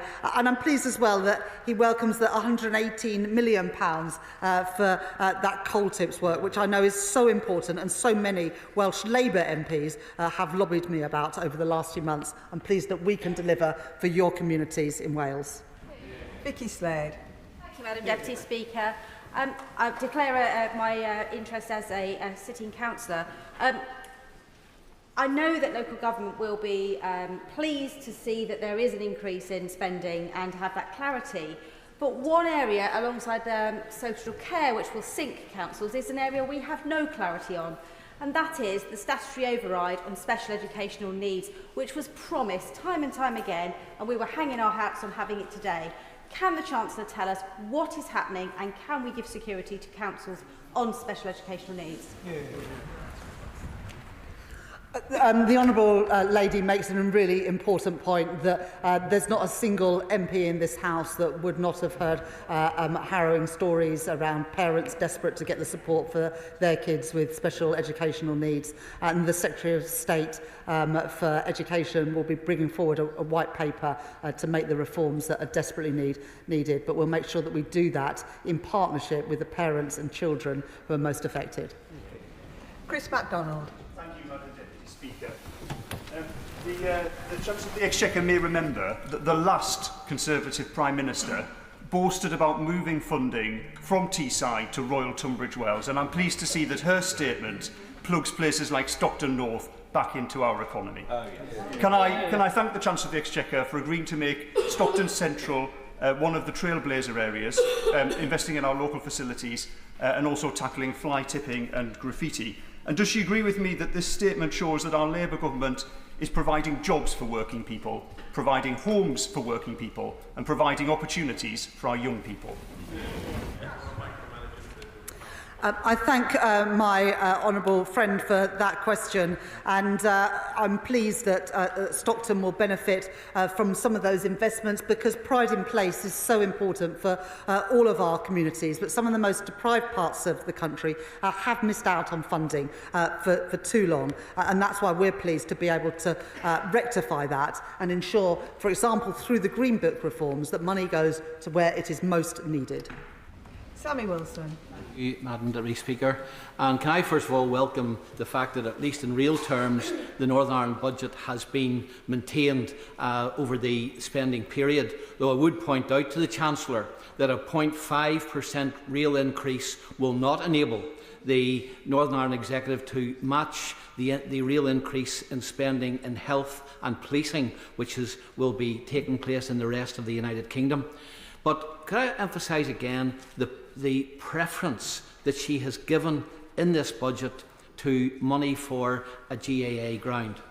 In blundering into this issue, she has given to the Executive a massive financial headache because she requires the £50 million to be matched by funding elsewhere, requiring the executive to find about £200 million to make up the deficit, raising expectations and, I believe, creating tension within the executive as a result of this decision. And I think that it was wrong for her to try and interfere in the minutiae of spending of the executive in this way.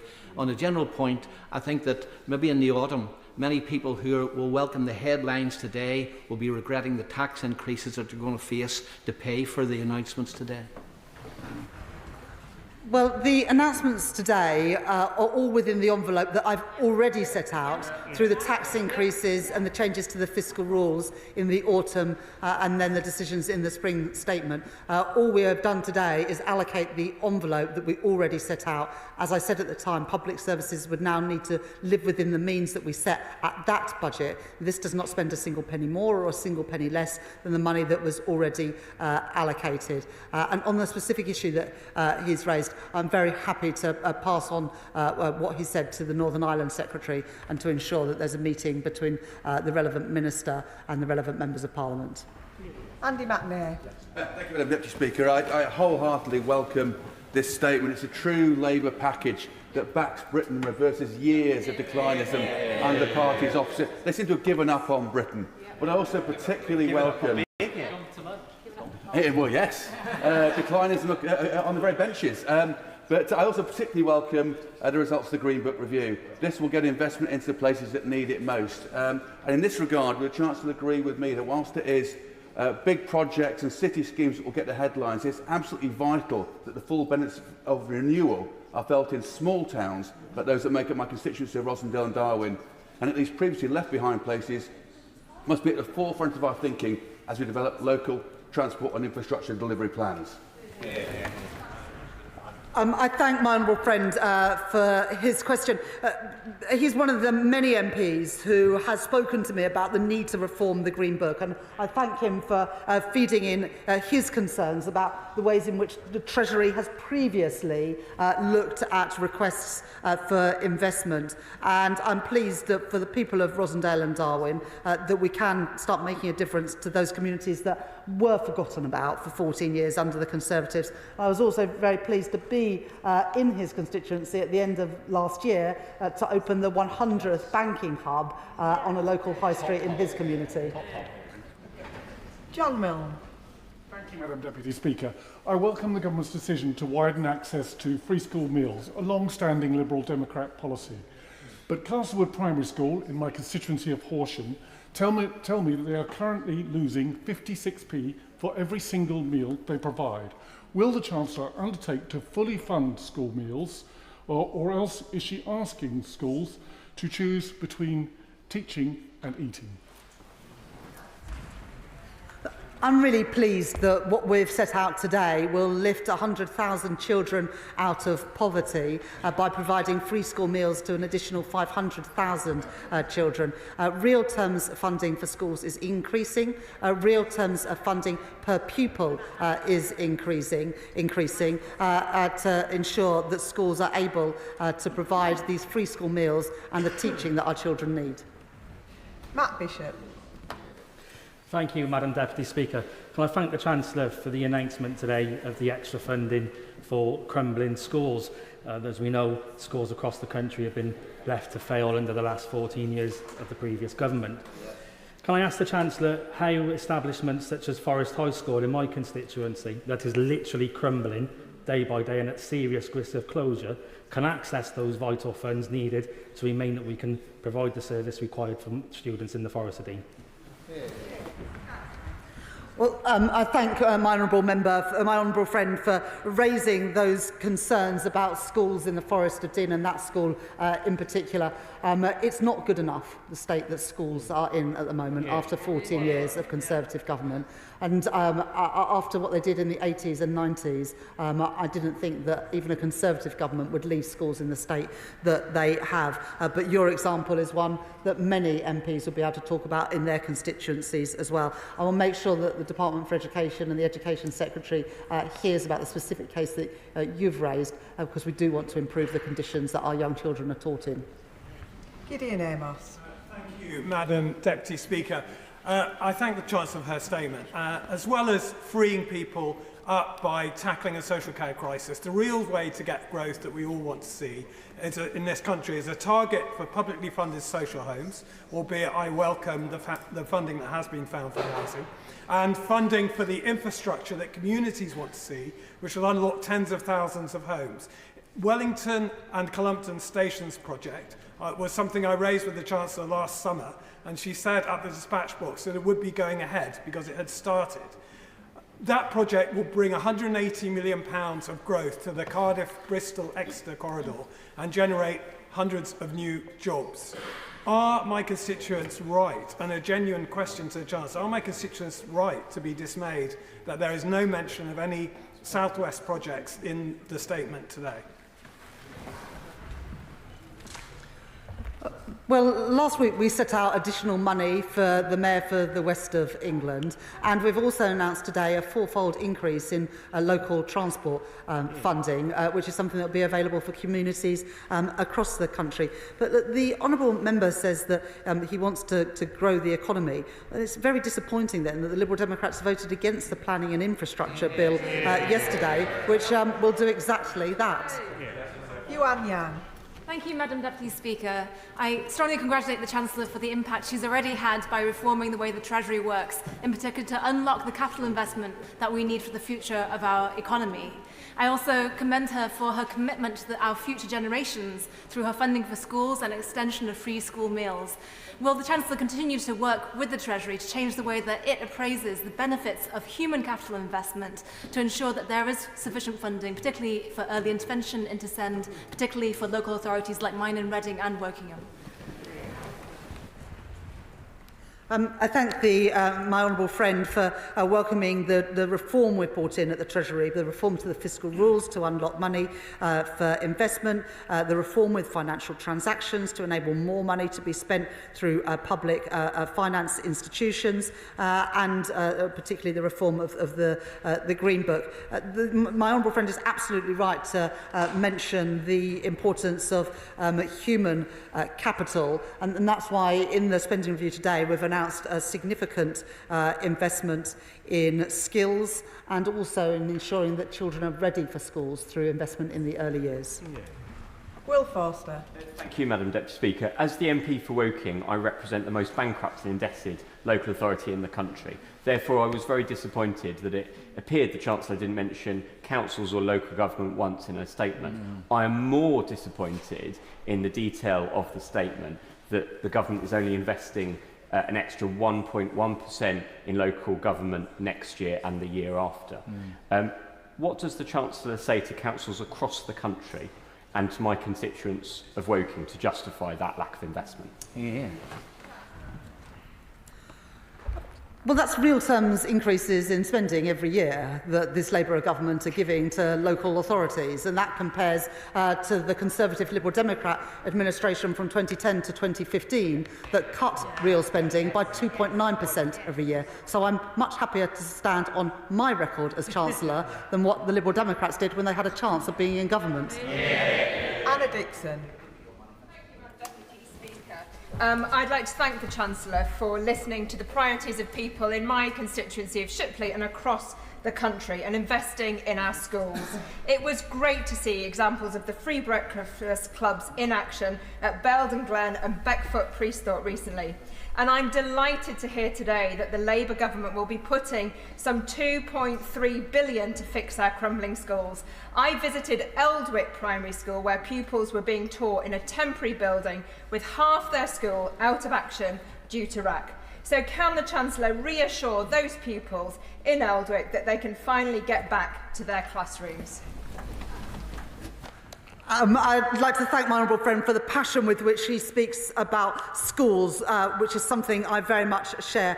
That's why we are rolling out breakfast clubs at primary schools. It's why we are introducing free school meals for all children whose carers are on universal credit. It's why we're putting real terms funding in to our schools and also in per pupil funding.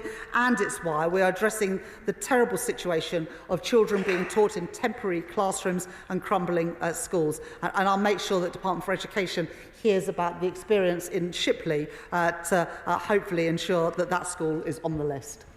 Deirdre Costigan. Thank you, Madam Deputy Speaker. A woman came to my surgery in Ealing Southall last Friday, where she showed me photos of the one bedroom she shares with her 4 children.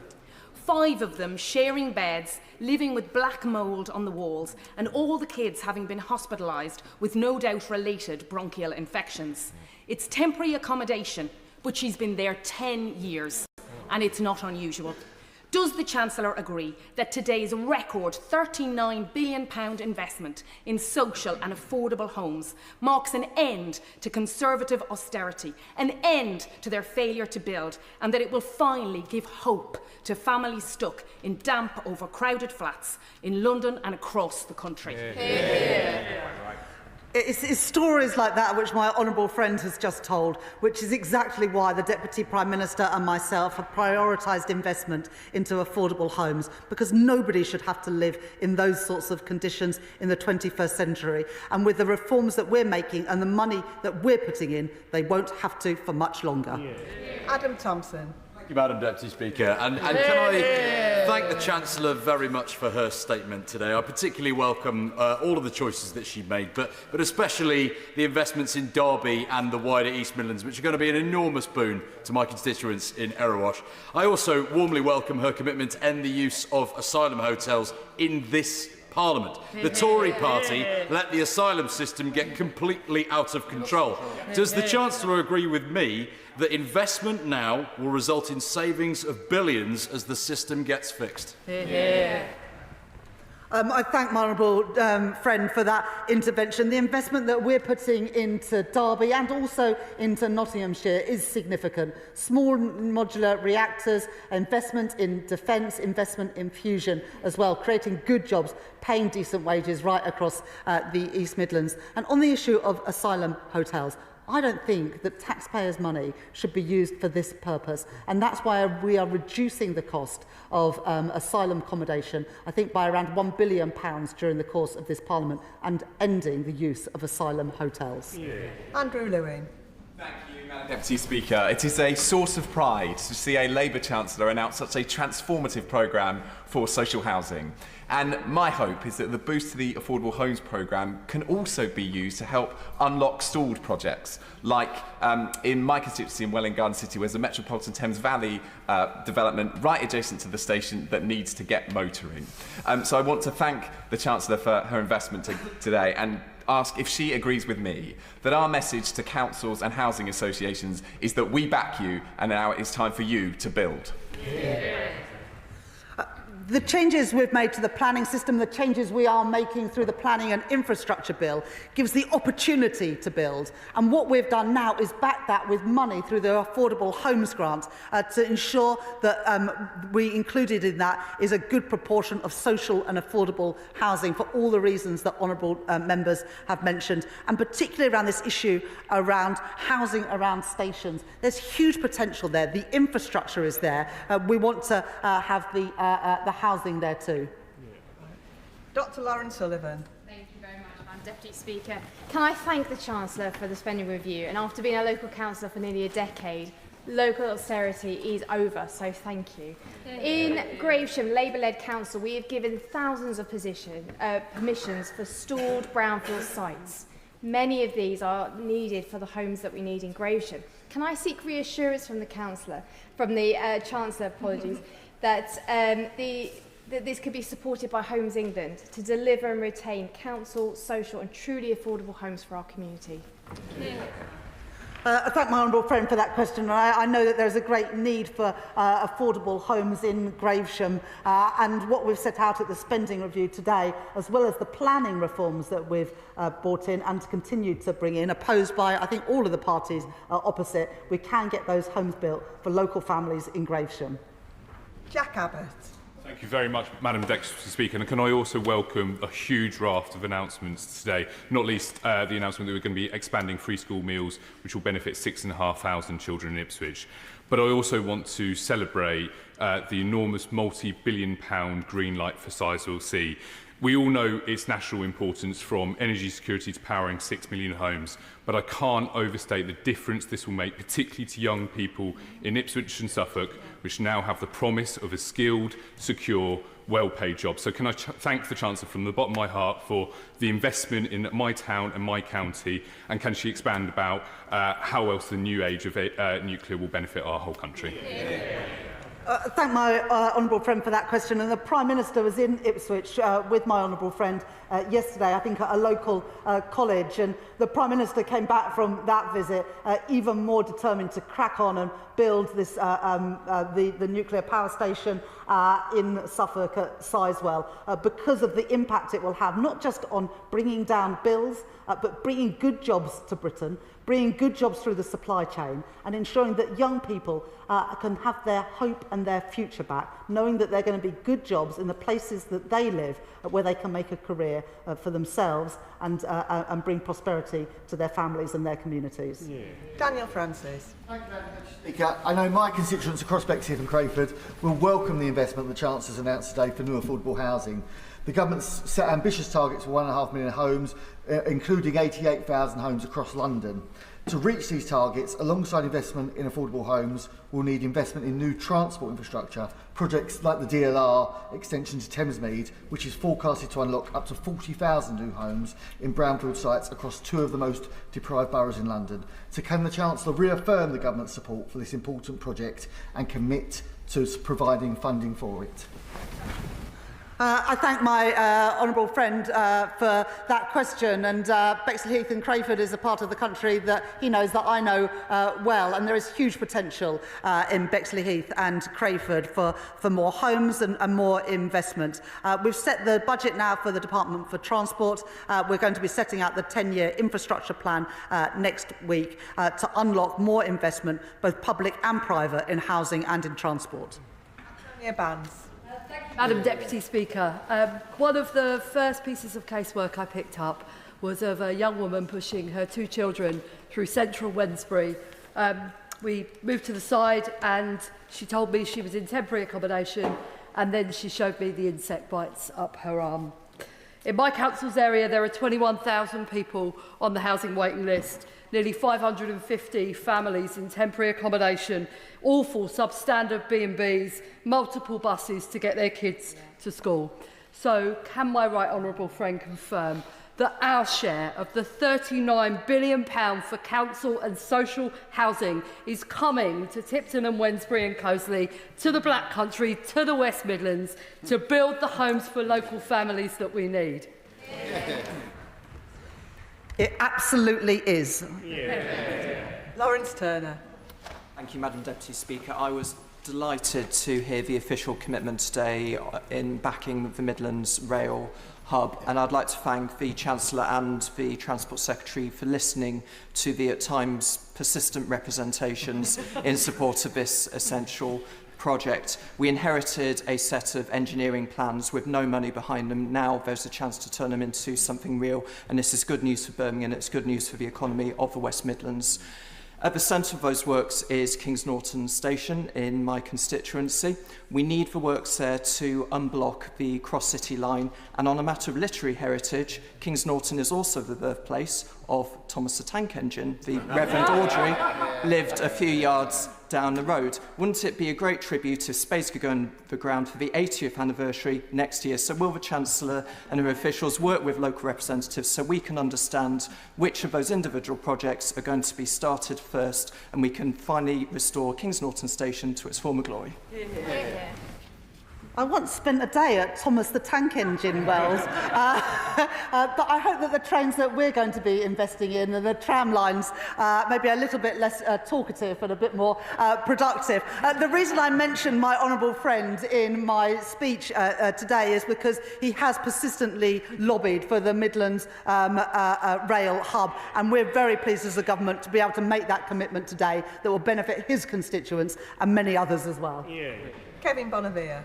Thank you, Madam Deputy Speaker. Today's spending review is a great big boost for the defence and life science sectors in this country. My constituency of Stevenage is a national hub for both of those sectors. This morning I visited the cell and gene therapy catapult with the Minister for Science, Lord Patrick Vallance. Last week, my Right Honourable friend, the Secretary of State for Defence, visited MBDA to see the Storm Shadow missiles being fitted out for Ukraine.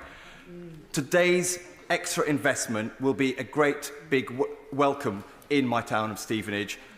Young people want those new jobs. When can they expect to see the benefits of that new investment? There's huge opportunities in Stevenage, both in life sciences and in the defence sector, to take advantage of the investment that we're putting in, whether that's in R&D or lifting defence spending to 2.6% of GDP in the next 2 years. And I know that businesses working with their tireless local MP will make sure that that investment gets to Stevenage. Sam Rushworth. Madam Deputy Speaker, a third of children in Bishop Auckland live in poverty, and so I welcome today's spending review, which set out how they will benefit not just from the free breakfast clubs, but also the extension to free school meals, from warmer homes, more access to sports and the arts, and also, frankly, that their parents will be getting the pay rises that they deserve under this Labour government. But many of those children live in deprived neighbourhoods, which have seen big cuts to social infrastructure over the last 15 years, including the closure of swimming pools, youth clubs, Shorestat centres for sure, boxing gyms and the likes. So I noted with interest on page 36 a reference to 350 deprived communities across the UK being invested in by this government, and I wonder if the Chancellor could say more about that, because there are no figures actually in here, and if she can't give a full answer today, if I could engage with her office on this. This will be a scheme operated from MHCLG. We announced some of the neighbourhoods that will benefit from that investment today. This is not something that neighbourhoods will have to bid for. This will go to the communities that need it most, and the Deputy Prime Minister will be setting out in due course all of the 350 neighbourhoods that will benefit from this investment. Joe Powell. Madam Deputy Speaker, under the Conservatives, London's housing crisis escalated to dangerous levels, with one child in every classroom in temporary accommodation. So I warmly welcome the £39 billion for the Affordable Homes Programme, but also the 10-year rent deal and the new low-interest loans, but also something I've been pushing for, and I can see the Minister for Building Safety has entered the chamber, which is equal access to the Building Safety Fund for housing associations, so that money can go towards improving conditions of homes and not to remediation. Can the Chancellor outline how this package will tackle London's housing crisis, including in my constituency, one of the most unequal parts not only of London but of the country? I thank my honourable friend for that question, and it's good to see the Minister in his place to hear it too.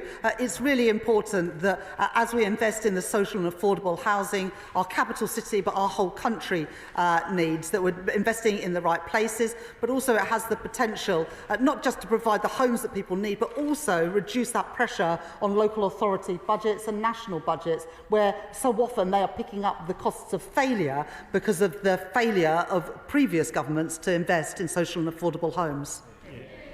Jacob Collier. Deputy Speaker, can I also warmly welcome the investment in the Midlands Rail Hub, which will mean 150 extra trains a week through Burton, and the investment in Rolls-Royce in the small modular reactors and nuclear subs that will benefit my constituency and local jobs. She announced a huge package around transport, and she will know that I've been pushing for improvements on the A50, A500 and infrastructure around Branston Bridge. Can she say more about when we can expect an announcement on the road investment strategy? It sounds like it's a pretty good day to be an MP in Burton.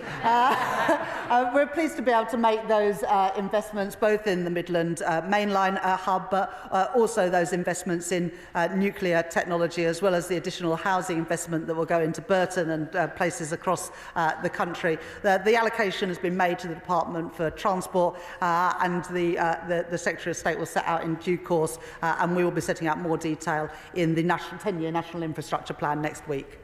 Joanna Baxter. Thank Madam Deputy Speaker. 14 years of the Tories, 18 years of the SNP have left many Scottish high streets in desperate need of investment, including those in my constituency of Paisley and Renfrewshire South.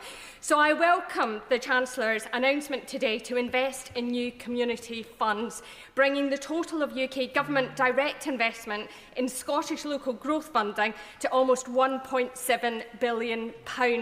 So can I ask my right honourable friend if she would agree to come to Paisley to see why Paisley High Street deserves a slice of that very substantial pie?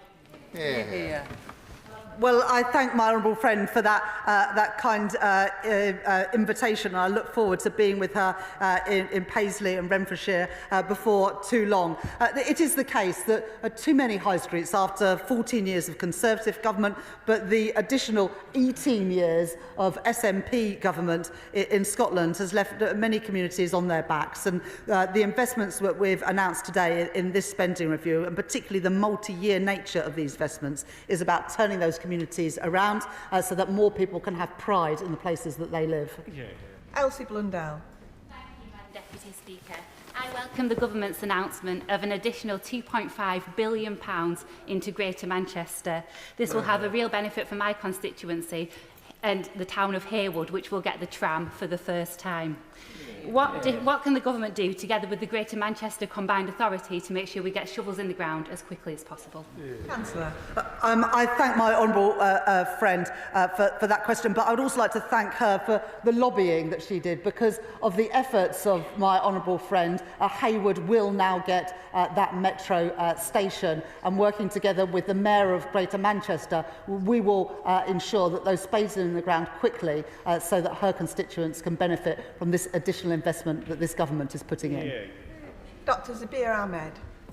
Madam Deputy Speaker, it's clear from my right honourable friend's statement today that she understands Scotland and she has left no stone unturned in backing Scotland's economy. But my right honourable friend's ambition, unfortunately, despairingly, is not matched by the SNP government in Holyrood. So will she join me in urging the SNP government to end their ideological blockade on the defence industry, on the nuclear industry, so that finally my constituents in Glasgow South West can access the skills, the jobs and the prosperity that this Labour government is investing in? Chancellor. In the statement today, we were able to announce investment in Acorn in Aberdeenshire, investment in Great British Energy, headquartered in Scotland, and of course substantial investment in defence, £11 billion extra by the end of the spending review period to keep our country, keep our continent of Europe safe. Scotland and Glasgow has a proud tradition in defence sectors, but an ambition that's not matched by the SNP government. This Labour government is backing defence across the whole UK, including in Scotland. Amanda Martin. Deputy Speaker, I'd like to thank the Chancellor for listening to me on behalf of Portsmouth residents in today's review. Be that in commitment to investment in building British in our defence sector, backing our SMEs, investing in our country's securities and investment in our Royal Navy base. Or investment in our NHS, investment in education, young people and indeed across our public services. And something really important to my constituency is housing. With £39 billion affordable housing pot and a local growth funding targeted to reach 100 communities, under Labour there is now a real chance to address housing needs in Portsmouth. Madam Deputy Speaker, I'd like to ask the Chancellor how I can work with her and the Deputy Prime Minister to ensure this ambitious investment is wholeheartedly embraced by my Lib Dem Council, so we can ensure that they are as ambitious as we are for Portsmouth people, and so we can finally see action, Madam Deputy Speaker, and finally see much needed homes for the people of Pompey. Chancellor. I thank my honourable friend for that question, and I think the whole House pays tribute to the people of Portsmouth and their commitment to our country's defence. On affordable housing, well, look, in the Planning and Infrastructure Bill and the planning reforms we've already announced, we're enabling the building of these homes. And what we're doing today with the £39 billion is putting the money there so that we can build social and affordable homes. But it is disappointing that Liberal Democrats don't back our planning and infrastructure reforms, because unless you back those, it is very hard to get Britain building again and very hard to build the 1.5 million homes that people in Portsmouth and our country desperately need. Jill German. Thank you, Madam Deputy Speaker. I warmly welcome the Chancellor's statement and, like my honourable friend, in particular, the historic £445 million of investment into our rail in Wales. And I'd also like to echo his thanks for the tireless representation of our Secretary of State for Wales and our Welsh Labour MPs. For my constituency of Clwyd North, this means vital funding for Network North Wales to seamlessly connect with the Northern Powerhouse Rail, bringing us closer to realising the ambitious vision of our UK Labour government, our Welsh Labour government and our Labour Metro mayors. So does the Chancellor agree with me that it's only with Labour working together that we can truly deliver for the people of North Wales? Chancellor.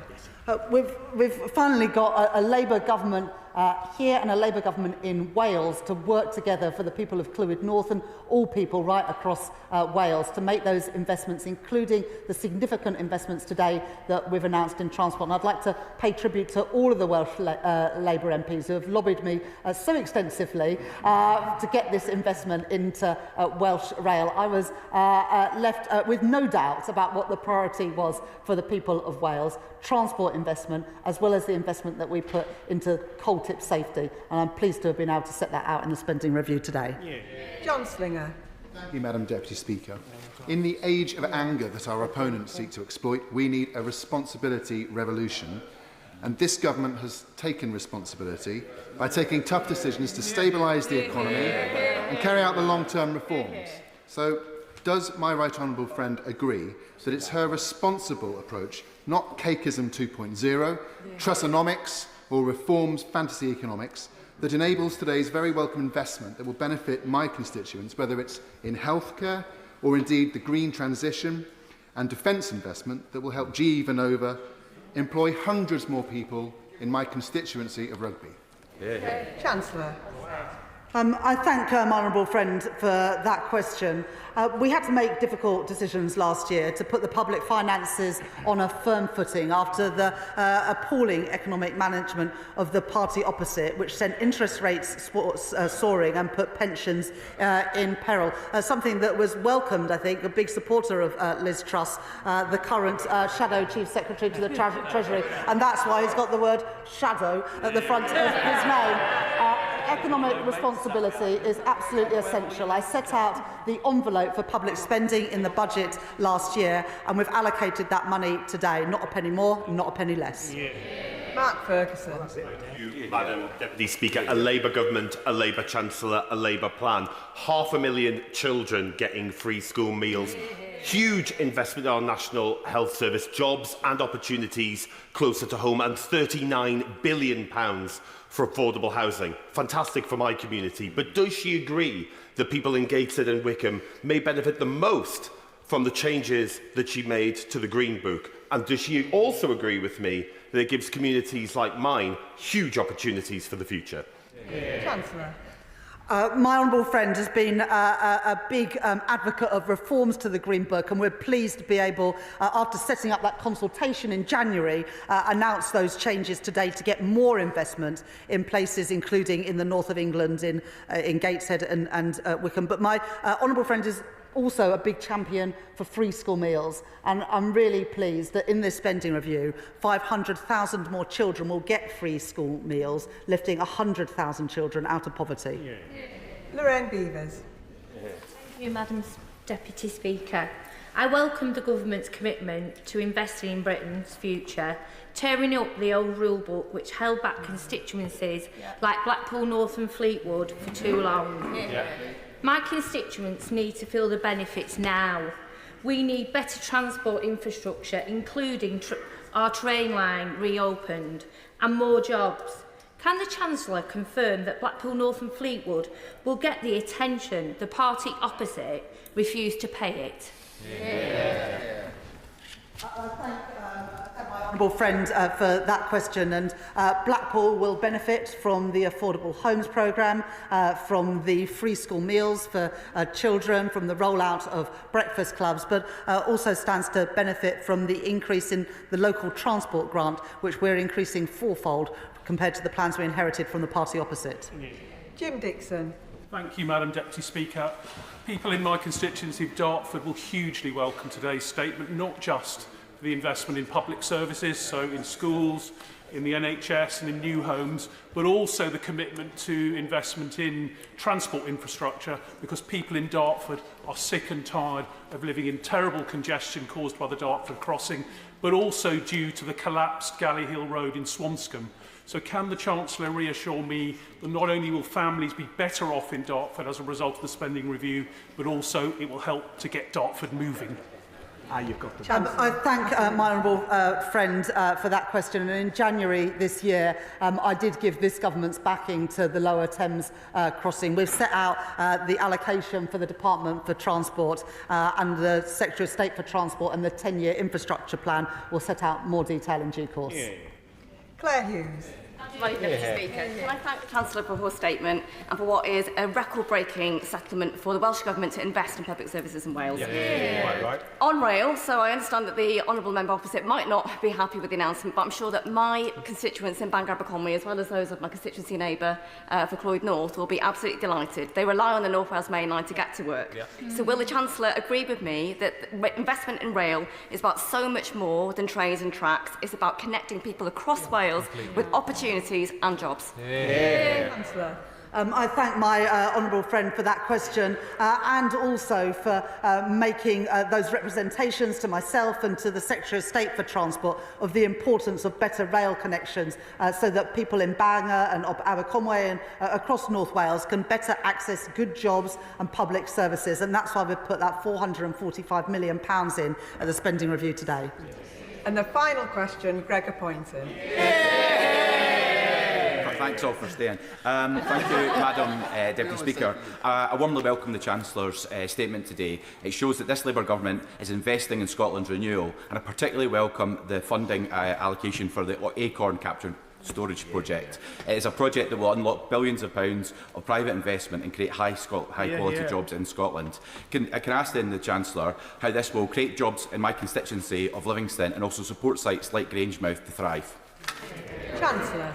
I thank my honourable friend for that question. And after backing Teesside and Merseyside for carbon capture and storage last year, we're really pleased today to be able to announce the tranche 2 of carbon capture and storage with backing for both Acorn and Viking. And we will crack on and get that investment to Aberdeenshire, as well as the investment that we're putting into Great British Energy.